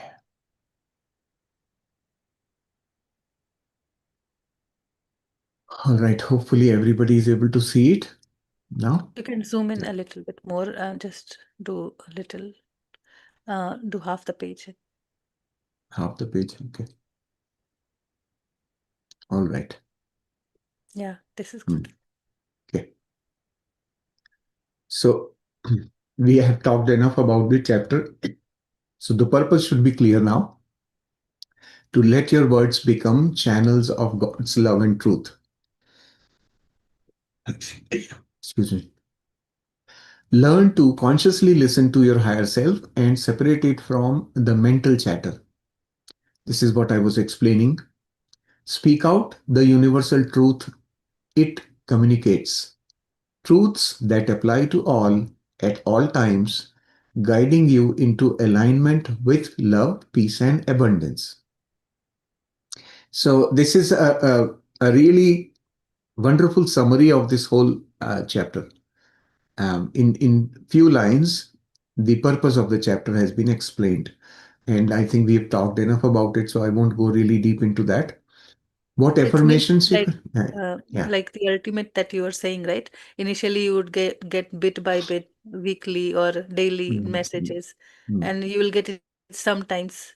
Then ultimately, you will be in that state that your words that I affirm all the time. My Mm. words are the channel of truth and love. So that Yes. is my affirmation. Mm. So this is that chapter where we are seeding that foundation that not only this quiet period, not Mm. only this to me, not only this to my loved ones, to everybody, with in all time and space where I speak. My Yes. words are channel of truth and love. So that is this practice. Yeah. Okay. So the affirmations that we have here, God is all-knowing intelligence, and so am I. All-knowing intelligence because I am made in the image of God. This is the fundamental God quality that we are working on in this week.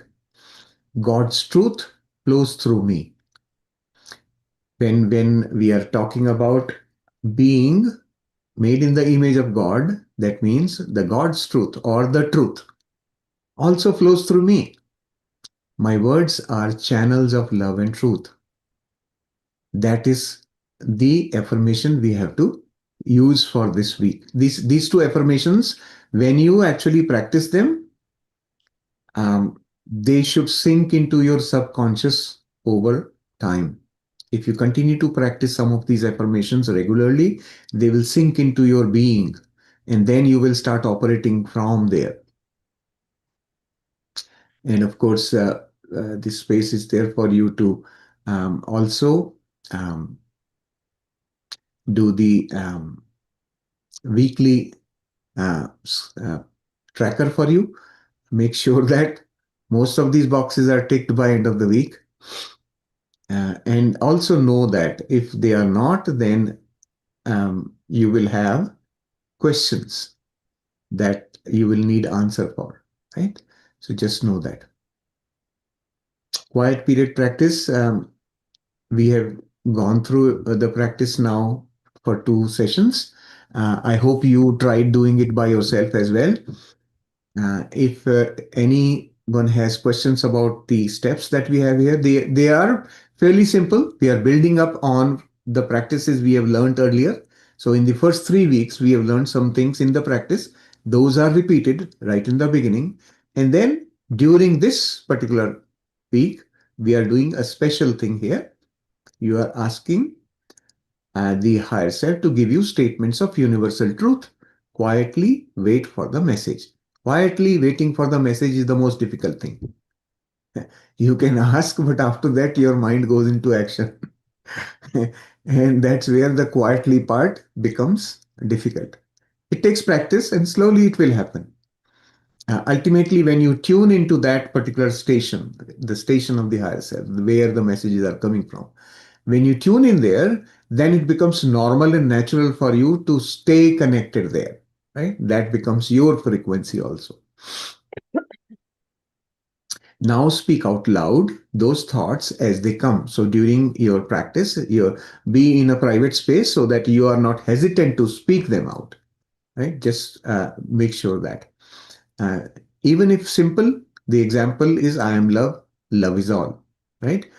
This is a universal truth. If it comes, just make a note of it also. Speak it out. When you remember that when you say it, if this thought has come to you, that means your subconscious is aware. It is there in your subconscious. And when you speak it, your feeling when you are speaking will tell you how convinced you are about it from within. How much have you accepted this truth? Once you have no hesitation in speaking it out, know that it is embedded in you already. And then, of course, close with a gratitude prayer. You can just thank your higher self for giving you this, the truths and being connected with you. One bullet that we have missed here, which you may want to add to your notes in your book, is that closing the aura. At the end of every quiet period in this chapter, they have mentioned it. So, in the workbook, we have missed that bullet. So, please add it to your copy that I close my aura to all except my higher self. That affirmation should be your last bullet from here on. In all quiet periods, we have to repeat it. So So, the message also that hmm, is there, you hmm, said, I am love and love is all. If you hmm, receive, just reflect through all your action, attitude, and thinking. How does it, you know, hmm. mm, This is how what does we will do next. Yeah. So, of course, your mandala and then your daily activities. This is where we are going to be working on that, right? that is During the the roadmap? commute, recall the truth statement, right? Now you recall it, whatever statement you got during your day. This is how you will utilize that information that you gather. I am love, love is all. If you got that, for example, as per this example, you will bring that statement to your awareness during the day, during your commute. Just think about it, repeat it silently as an affirmation. Okay. Notice how this shapes your thoughts. Then be aware. Well, okay, in that mode of remembering that truth, I was just explaining how you are feeling at that time. How is it bringing change within you? That statement itself. Okay, and attitude on your way. Look at it. How it's changing your thoughts and attitude. Right. You may have left home angry about something, and when you get this universal truth while you are commuting, it can calm you down. It can change your attitude. You could feel comfortable in the traffic, for example at a traffic stop. You will not be agitated, you will not be uncomfortable, not in a hurry kind of thing. You will be relaxed. That's the difference. All these differences you begin to notice. And the very same thing you do while you are cooking, right? Bring that statement in your mind, think about it, and then bless your food with truth you received today. Whatever truth you received, bless the food with that truth. That truth is what becomes part of the food. Now, I know that truth blesses all who partake. So, whoever is going to eat that food, consume that food, they will all receive that truth through the food. So, if your truth was, I am love, love is all, and that truth will be fed to people through the food. This should be your intention when you are preparing the food. Also, again, the same thing during interactions with others, or when you are by yourself in nature or with people, you are going out in nature. Just bring that thought and notice, does it suggest any change in your thinking? What is the importance of this statement in your current situation? Just bring your awareness to that. This is all about becoming aware. Actions are an outcome of your awareness. Your actions will automatically fall in line with your awareness. So, if your awareness is on a universal truth, your actions will follow that truth. Bedtime practice. I need to note this thing that came out just now, what I just said. I will go back and reread. I'm not able to repeat that sentence also. That is a universal truth. Um, Okay, bedtime practice this week again. The same, we are not doing a lot different here. This week, whenever you are going to bed, remember the universal truth and then clean your aura. Do the same thing as you have learned to do so far, right? In third week, we have added that cleaning the aura part, right? So you rest in your bed, go to your heart center, clean your aura and close your aura, and then Do the practice of week 1 for 3 days and week 2 for 4 days. Right? All 7 days, you are repeating those practices. Week 1 practice was to become one with God's qualities, accepting God's qualities. And in week 2, we learned to radiate love, send love, right? These two practices we continue to do at bedtime. Additionally, what we have done, we have cleaned and closed the aura and centered in the heart and practicing it. And then at the end, when you have done all this, give a few words of thanks to your higher self for its guidance and love. My beloved higher self, I thank you for your signal and loving presence that I now recognize. Right? Just thank the higher self.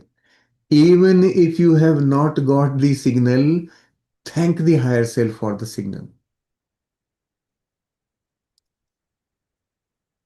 Yes, thank the higher self for this. Why? Because higher self has been sending the signal.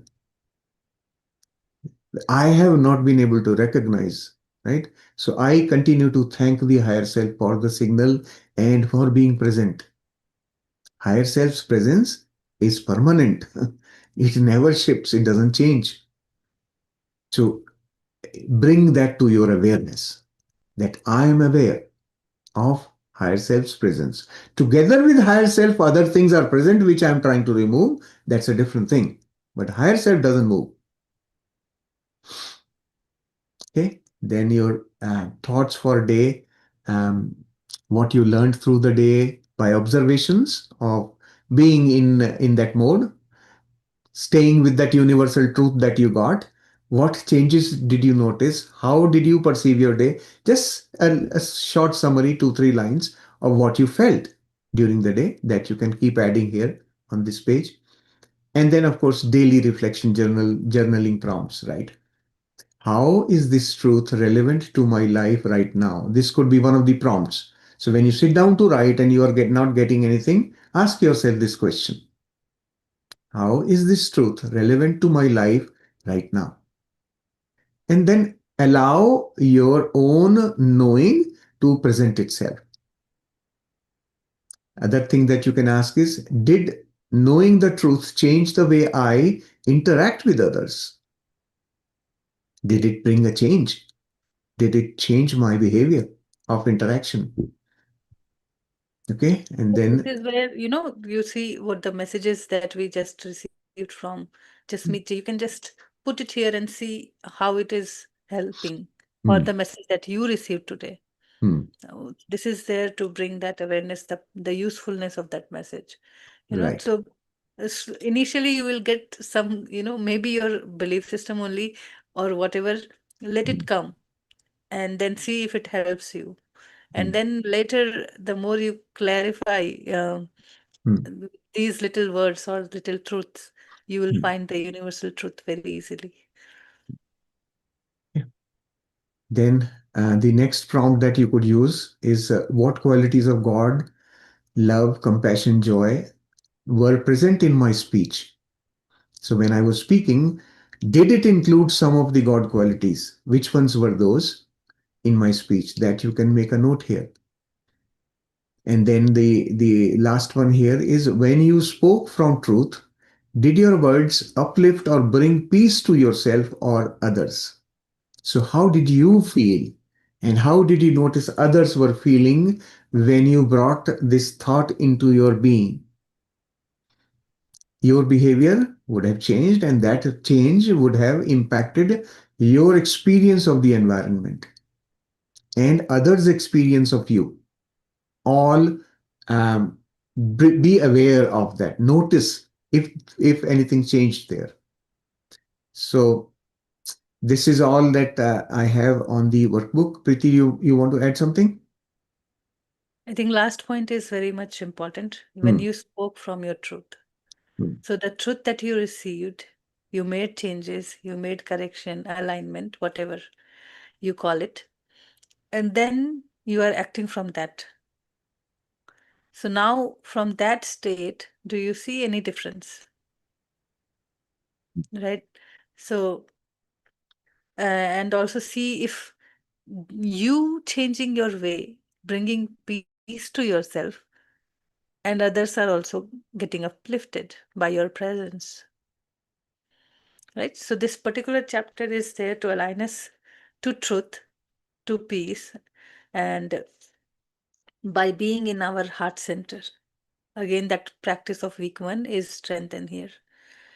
So, the quiet period practice you can do as it is guided in this chapter. And after that, take these opportunities of commute, cooking, being with people, and reflect how it is working. Use your energy there rather than confirming what the truth I got was a universal truth. You will get the answer, and you will realize it that okay, these were my belief system before, and now what I'm getting is the universal truth. Right? So it will come through your own experience, and that is where it will satisfy you. So the message that came, that you love to, you are your own teacher, you know. Others are there to reflect their God qualities, and you are there to appreciate. The moment I appreciate, I automatically learn from them. And myself, what I need to know is very deep within me, and my higher self is guiding me towards that.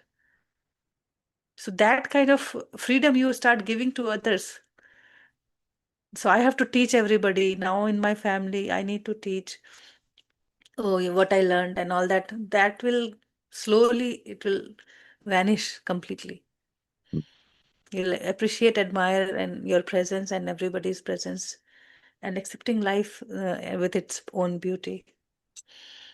So enjoy this beautiful chapter and practice, practice, practice as much as you can. So the state where it is ultimately you will be truth, your voice will be words of truth and peace all the time. It will happen naturally, and we don't have to fight for it. We just have to go through these loving practices. Munilji, you or Vandanaji, you would like to add anything to this? No, sir, you have like summarized it so beautifully already. Both of you. Yes. No, absolutely. Okay. All the doubts are getting cleared, and it's really helpful. Thank you so much, Preeti ji and Thank you. Salish. It really makes us think more deeper. Thank you. Thank you. And I just noticed that I said something. When I heard it, I knew that this is something I need to, it clicked. I have to be there. I have to focus. I have to learn that, right? My awareness results in my action. Something to that effect, some sentence came. I will go back Yeah, into the recording and pick it was about the thoughts, and my thought becomes my action. my So that's action. why we have to be aware of those thinking. Hmm. Right? So So, that is where the seed, we are working on the seed, that these thoughts, correct action, because yeah. it is greater when it comes from the truth, right? The higher self message. And then that But is what is leading my action. the speaking part, when I spoke, I heard, right? That clicked. So speaking the truth part during your quiet period is this important. That's how important it is. Right? Okay. Thank you. So let's hear Swastika ji now. Thank you for your patience, Swastika ji. I am learning patience.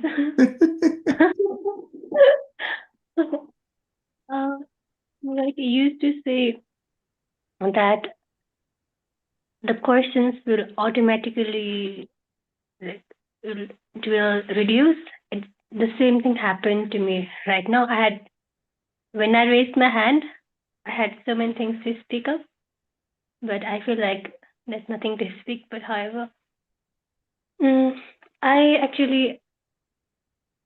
did practice the truth today in the whole day, and I felt different because in the morning quiet practice, the message word was, "You're so beautiful. You're so gorgeous. You're truly amazing. You're so fantastic." You are loved and you'll always be loved. And and don't doubt. That was it.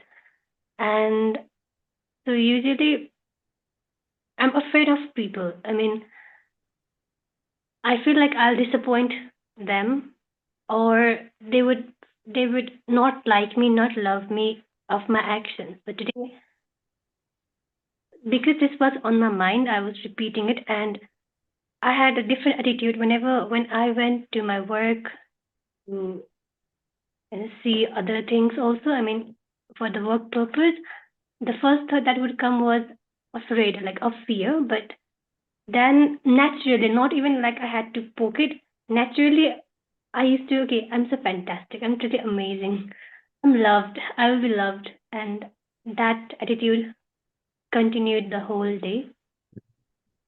And today, like in the evening quiet practice, the message was, don't be afraid, Swastika, I love you. These two things came, but when you said this instruction, like don't we, it's not the statement. However, it because it applies to me, so I think that's true. And when you said like murmur, I mean, um, after I asked my higher self about my message, I usually quietly wait for it.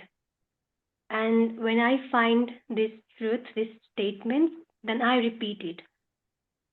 So I couldn't.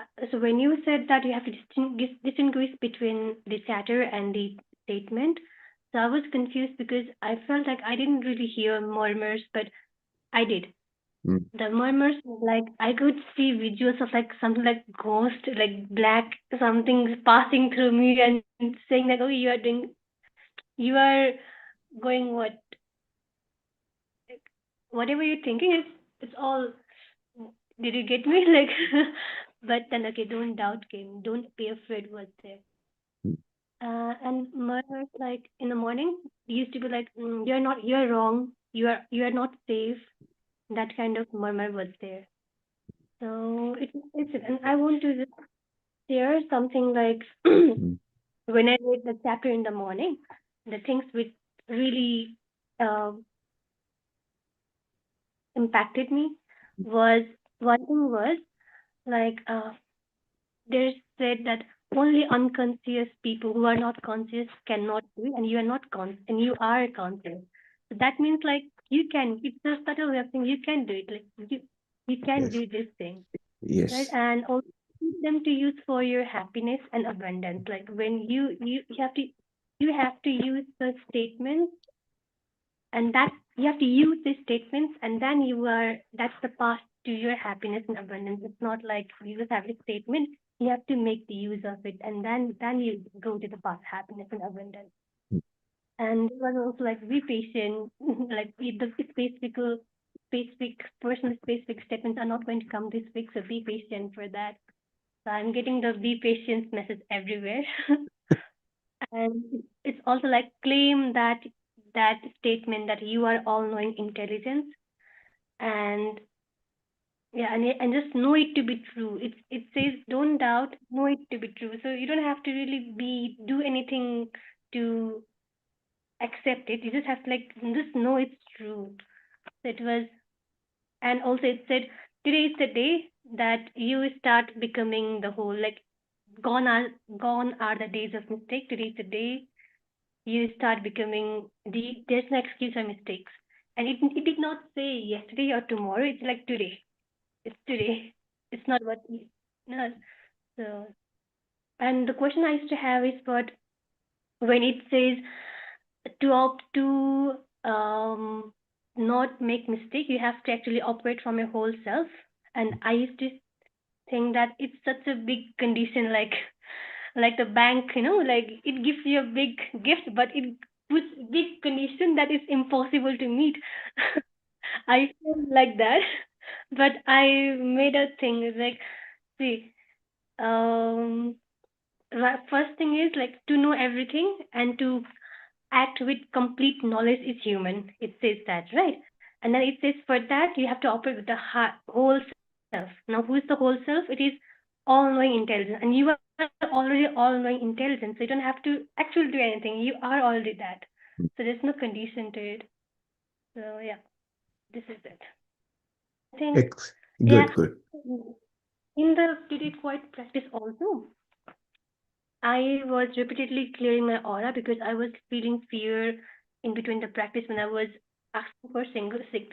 As I said, I was getting so many just frightening visuals, so I was repeatedly clearing my aura. And I'm not complaining about my that I'm not getting the significant signal, but the jerks, I always get jerks. And today it was only on my knee, left knee, the jerks, but jerks are not neither painful nor comforting, so I'm not sure if that's the signal. Also, I Yeah. get like lots of sensations in the head and the arms, so I'm not able to specify this is my signal. However, yeah, even when So, I don't ask for signal, there are jerks. yes. So your higher self is always with you, so the signal will always be there. Only you have to distinguish and define which one is my signal of higher self, right? There are so many signals I have in my body. Which one belongs to my higher self? That distinction you have to bring now. Simple as that, right? And that the characteristics have already been defined, that that signal will be comfortable signal and it will come to you whenever you want, right? So if there is a jerk, for example, jerk usually will not stay. It will come and go, right? So we want the signal to be staying, or whenever I want, it should come. So if you, let's say, jerk of your knee is your signal, let us say, assume that if that is the signal, and you are saying it's neither uncomfortable nor comfortable, okay, so maybe you accept it, then it should happen anytime you say, well, higher self, give me your signal, you should get that jerk. It happened like after So, listening, it yeah, happened. so work with it for some time and see if it is consistently that is your signal. And over time, it will become your comfort zone also. That possible, right? So we should not rule out any possibility. You have to just learn to recognize the presence of your higher self. Higher self is always there, but we are not tuned into the higher self. So this is tuning process. We are tuning into higher self all the time, right? So two things came when you were describing your experience today. Two things that came to me, which I want to share with you.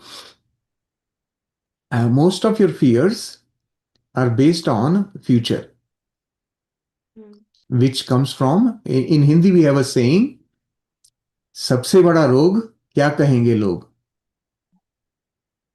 right? Yeah. What will they say is the biggest disease that we have. And funny part it, when you think about it, the funny part is we keep on saying they. We don't even know who they are. This is such a big imagination. We keep on pointing finger at they, right? They are like this. They will do this. Who they? And you sit down to think, well, who, and you are lost. So we don't even know. That is such an imaginary entity called they. And the even funnier thing is, all of those who we call they are also thinking the same thing. What will they say? Each one is fearful of the other only in imagination. This is such a funny thing. That's why it is called a disease. That I used to use this statement a lot before. Uh, And my children used to tease me so much. Who is they, Mama? Can you explain to us? what will they say? What will they Exactly. say? No, they say like that. They say like that. Who is that? They explain to us. Yeah, exactly, right? Yes, it was same with me. It's still same. My Uh, kids tell me, I say they say like that, then say who they. Exactly. So our younger generation is more aware, and that's why I was telling Yeah, Swastika, because she is from that She is from that new generation, so she should be able to very quickly understand this. Well, okay, there is no they. Everybody is that they only, and they are thinking that they. They So, want to know from where the source. They really want to know. They won't leave you, and they will really, really. My daughter used to study philosophy, and once she came up to me and she said, "Do you believe in God?" And that time, it was a very difficult question for me. She said, "If you believe, then why you believe, and how can you prove it?" So there was, they yeah, really come up with like uh, they will trigger in you something exactly. to think. Right. So everyone is afraid of an imaginary entity called they. Everything is imagination. That whole fear of the future is like that only. So understanding, becoming aware that, oh, this is what is bothering me, which has no basis. Why am I bothered? Right? And it will immediately bring you to the present. The moment you get out of it, you will start staying in the present. Okay, so this was one of the things. The second thing I wanted to talk about was patience. I will give you another understanding of the word patience. Patience is one of the eight virtues which Buddha said that we come into human existence to perfect eight virtues. And patience is the most difficult of the whole lot. And so when I first read about this, then I started understanding why and in how am I doing in that in with respect to those virtues. Um, I thought a lot about patience part of it because it was said that this is the last one you will actually be able to overcome. So then I started thinking, really speaking, patience is totally connected to the mind. Think about patience. Patience is what? You are fighting against time. That's why you are impatient. You are impatient. You want something to happen and it's not happening. Time, right? You are in the trap of time. That's why you are in a hurry. Because you are in a hurry, you are becoming impatient, right? Patience requires you to just be observer. Just watch, let it happen, right? So a totally patient person will never be in the trap of time. A person who is really patient will never be bothered by time, which means what? That person has transcended the mind. That is the meaning of patience. Patience, those who are actually patient, who can patiently allow situations, experiences to unfold, they are outside the trap of time. Which means what? They will always be in the present.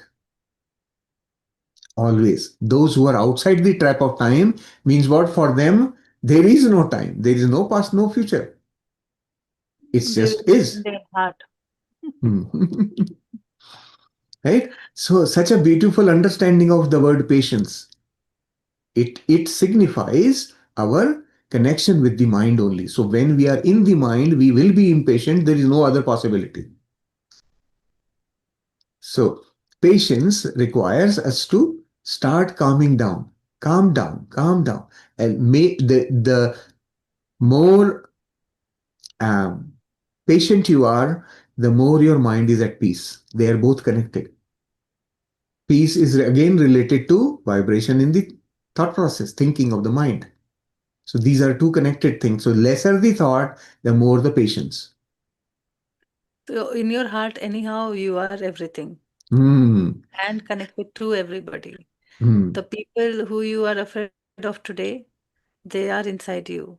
The part of you that you are not, uh, you're not connected to, or you have not made your connection to. Today we cry for those people bothering us. Tomorrow we miss them if they are not there. They're there for a reason. We give energy. We entertain them so they exist. The entertainment can be in so many ways, right? Yes. So the moment you withdraw that trigger, that is that is allowing them to be there to so that they can remind you. The moment you withdraw that by just accepting your perfection, in every mistake, in every expression of yours, just allow to be and watch it gently happening. See now your presence of your higher self, how it is guiding you. It will take you through various experiences, but that is the only way you would learn your own lesson. No one can teach you. That's the truth.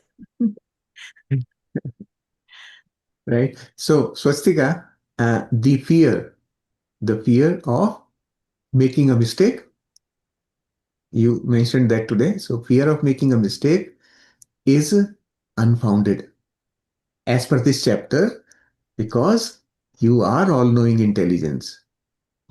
Now you have become aware of all knowing intelligence that I am connected through my computer. So I have access to all the wisdom. So whatever I do will not be a mistake. So now, in reality, in life, you are interacting with people and suddenly something happens which is considered to be a mistake. You did something that is considered to be a mistake. Now, knowing that you are operating from there, will you call it a mistake? Others can do whatever they want. The problem is in our definition of the mistake. They have defined that such an action is a mistake. But you know from within that I am operating from all-knowing intelligence and I did the best from where I was. I did in my intention, it was the right thing to do and I did it. So to me, it's not a mistake. With that That's confidence, a way of you can operate from there. It was this kind of action from me was meant to create an experience for me through others. That is all. As simple as that. today I'm getting so much gratitude for all the questions or all the challenges we have had in our life, because from there only our higher self is giving us message in this particular chapter as we are starting our unified journey. So your messages are very much related to your life, and you are also seeing that change. And the chapter says, once you start acting from your higher self, you start living the God qualities. You have everything that is there to know, and you will know. You start living from that image. And that image is there, those qualities that is within you. First, trust that. Have that trust. Next part, in part 2, I think we have chapter number 11, and again, strengthening this practice even deeper. So this is just to start establish the connection with higher self and getting the messages, and allow your normal regular mental chatter to be there, and just be selective to bring your awareness to the messages that is important for you at this point of time. You may call it universal truth, or some reflection of your belief system as of now, if that helps. Hmm. If that helps, because many of us are stuck with the terms universal truth. Just let it be. If that message helps you, take it, because that's how the paragraph is formed. Take the truth from the higher self. Then later it says that, okay, now you reflect on the universal truth that you have received. It's for everybody and everyone. You would know, nothing is right and wrong. Everything is so paradoxical. So you would know, okay, until this point of time, this truth was valid to me. Now, at this point of time, this truth is now a history. I have no judgment about it, but I now live from my own perfection. So it will be a continuous evolution through the practice of the book, and every chapter as you master, you will become more of in the God qualities. Good. Excellent. Yeah. So, Swastika, can you repeat for us what you received in your universal truth? I have again since yesterday. Yesterday, yeah, that's the one. Yes. Love is so beautiful. Mm. You are so beautiful. You are so gorgeous. You are so fantastic. You're truly amazing. Don't Stop doubt. there. Don't Just get stop there. So, this statement, the way you have just now expressed it, it is reflecting on your face. Mm. This is the impact of our thoughts and awareness, right? Everybody here who is watching right now will agree with your statement. Very much. See, we are confirming your thought. That's how amazing this whole process is. Just bring I also awareness, bringing awareness to that side of you, that aspect of you which is beyond your conditioned mind. When you do that, this is the kind of experience you get. That's the beauty. So I just wanted to bring your awareness to the way you will feel with this thought. Continue to use this thing throughout your day and see what changes in your own experiences of the day. They will change. Just operate from that. Just with this thought. I also noticed that Hmm. before this chapter, whenever the negative thoughts used to come, I used to circle on that. Hmm. That used to be true. But now what I know is whenever I catch it, whenever I feel fear or that all mood swings and everything, I clear it. Hmm. That means like I'm just breaking the chain of those thoughts, and I think that's why I'm more into Hmm. this. And this is So week like 3 helped you so much. Ah. Next powerful transformation will be at week 6. Yes. These are all steps. You are making very good progress. You are step by step. This is what I am expecting everyone to experience, that shift. Little shift every week, little shift every week. And slowly you will find that you have gone from ground floor to first floor. That's I how The whole important. also plant is cheering for you. Wow, Mm, mm. amazing. Yeah. See, yeah. everyone is confirming. Everyone is confirming. That's it. I was like, this chapter was like a turning point. I feel because I want to be more dedicated. I feel like I'm more dedicated now than I was before. Mm. That's Yeah. quite not natural. Our own experiences will make everything different. Will make everything different. Right? So initially you might be thinking, oh, what happened? What is the point of living in God qualities? That's how I used to think, like, how think my life Mm. will change with this? But what is it Because like? you want What does instant. it make sense? Like, what God is love and love is me. Like, what does it mean? Yeah. What And what to things be in my the, what is the use of being in God qualities? What will change? Why it's kind of the book is promising, but as it said, don't go forward. Just go step by step. Mm. Allow these practices to sink. So, so naturally, yes, those questions or doubts or whatever leniency we approach towards these practices, they are very common. They're general, I think. But that is where we come in play, and we start giving you the very first day. Don't take it easy. Don't make it light. Don't take it light, because everything will make a difference. And take this activity workbook for additional reminders, how to practice throughout the day, make it easy, kind of thing is there for from our own experience. As I said, mm, I started this course in 2021. I ran away because somewhere I was liking it, but I was not ready for it.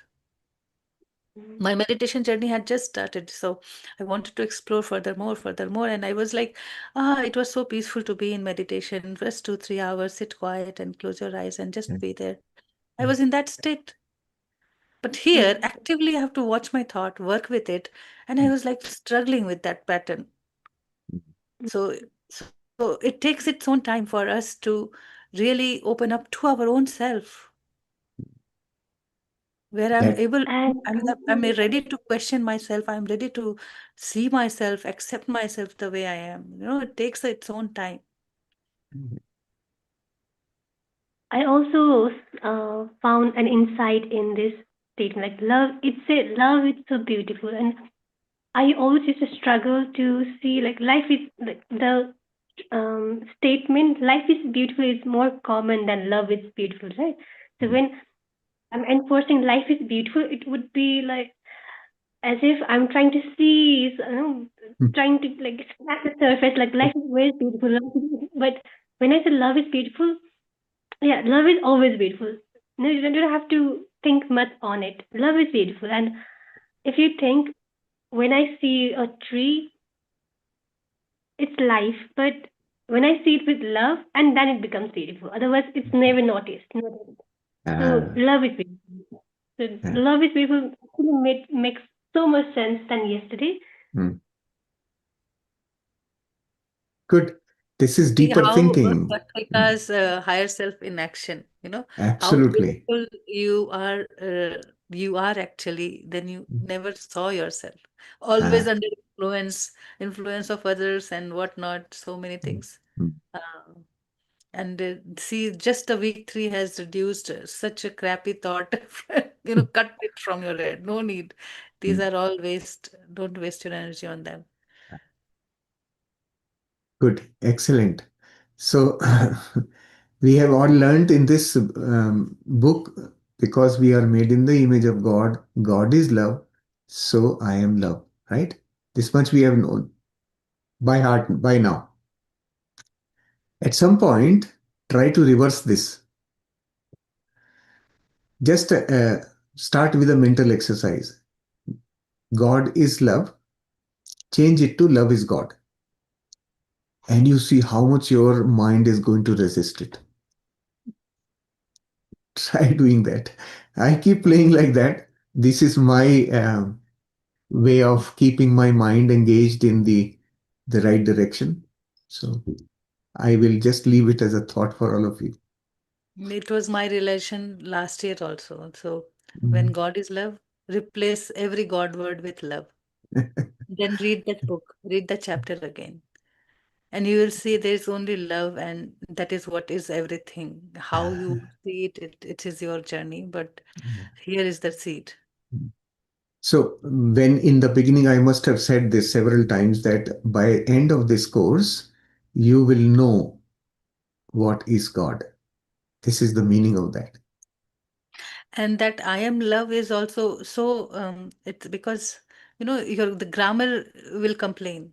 I am love. What does it mean? I am love. It's only love. That I am is love. It's only love. So that kind of it touches your heart when you just look at what these where the grammar fails.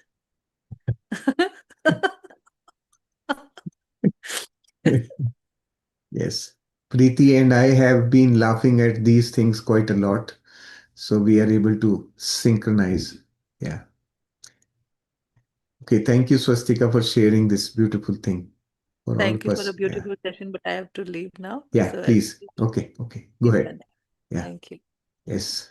Okay. Let's hear Kumarji.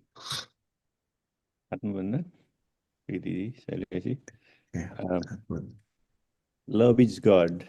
Since Preeti spoke last year, since it seated to my deeper in heart, and I using all the time since I heard the first time.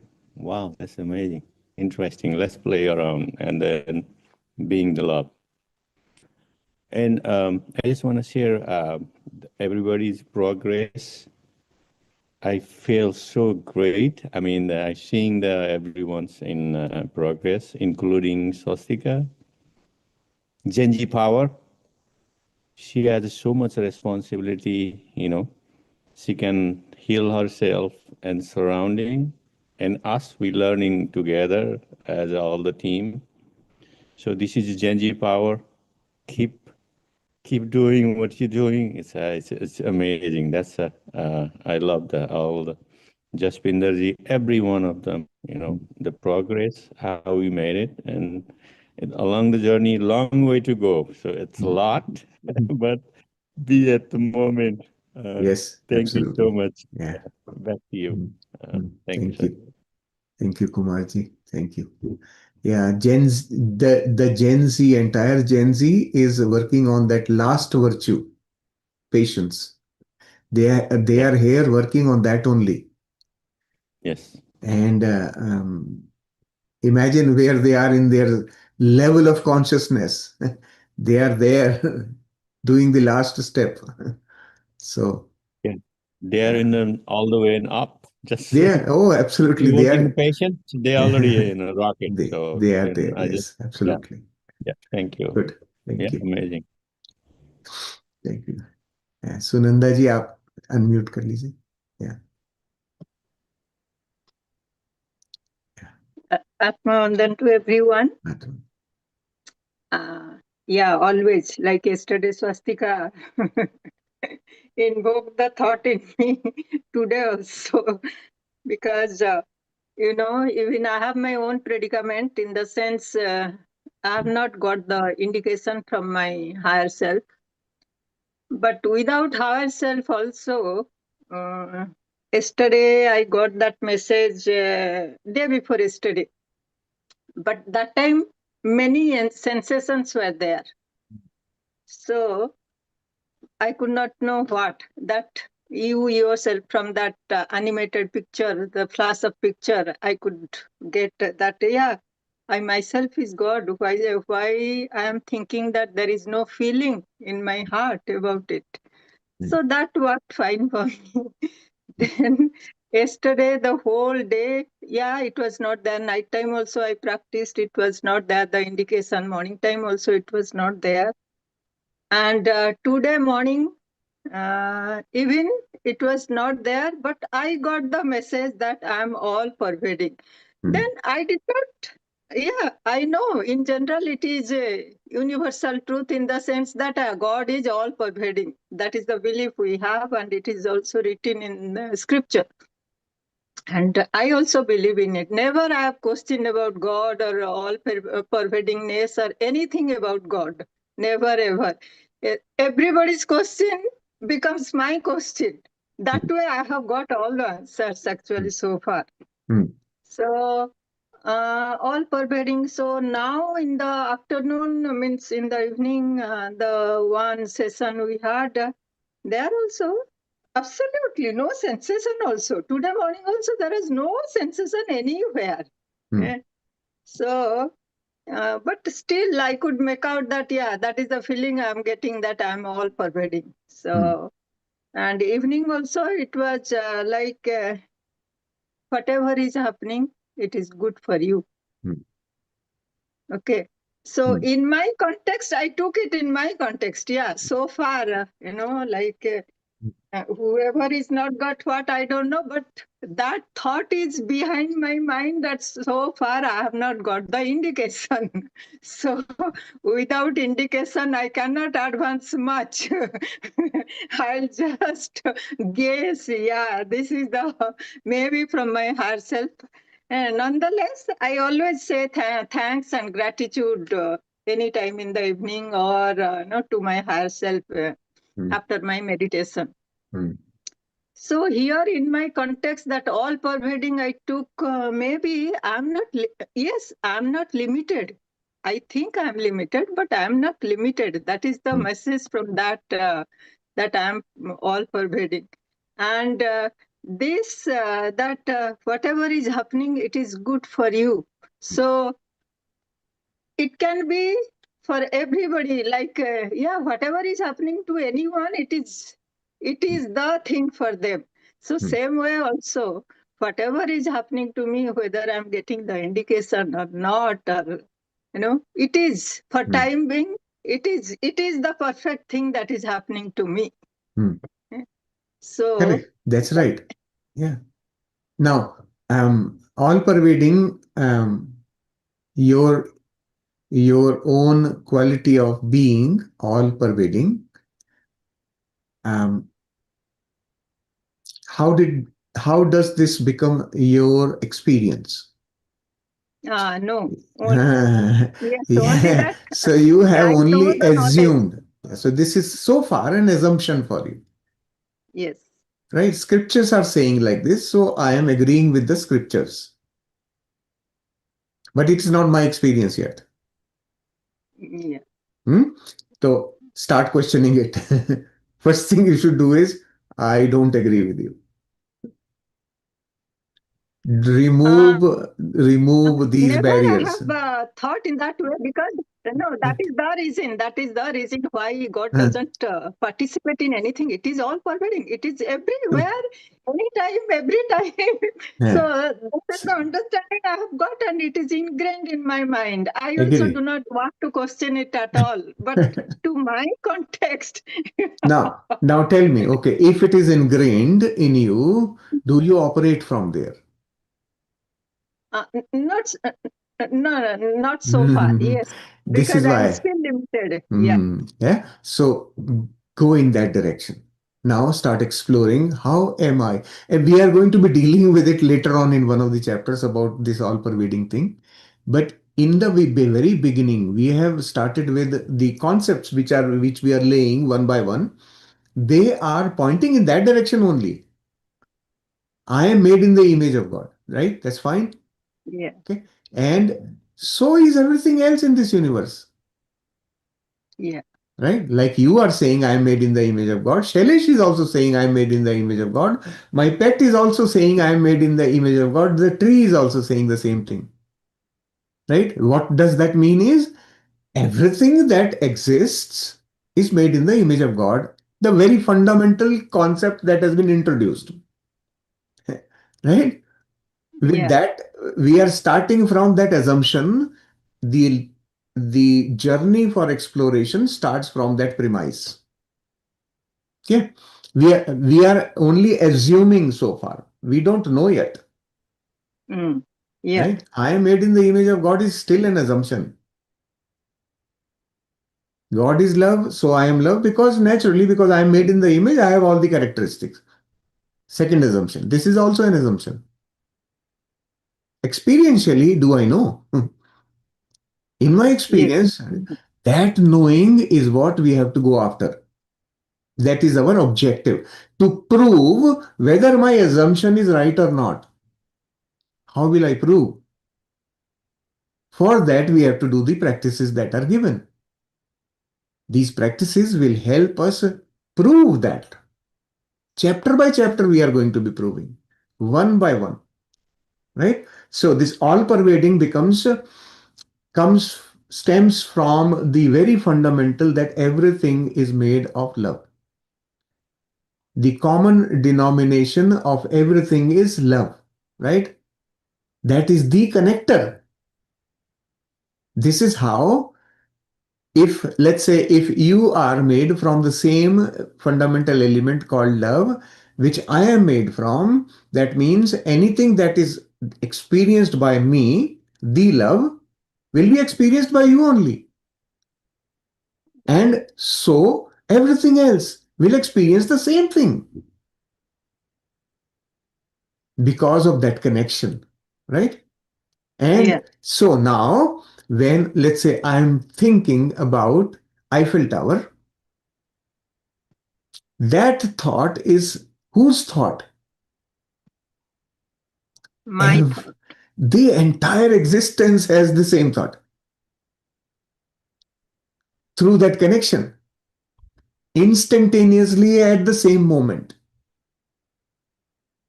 That's how all pervading operates. So I can think of Eiffel Tower and I can be present at the Eiffel Tower right then.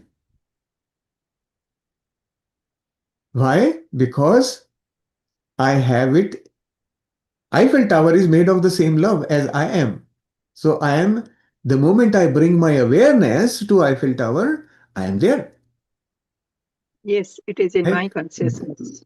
So when something happens here in my head, Something happens in Eiffel Tower that is all pervading. I can feel the Eiffel Tower right here. That is all pervading. My presence is in everything and anything around me. Right? And I impact everything around me through that one simple sentence.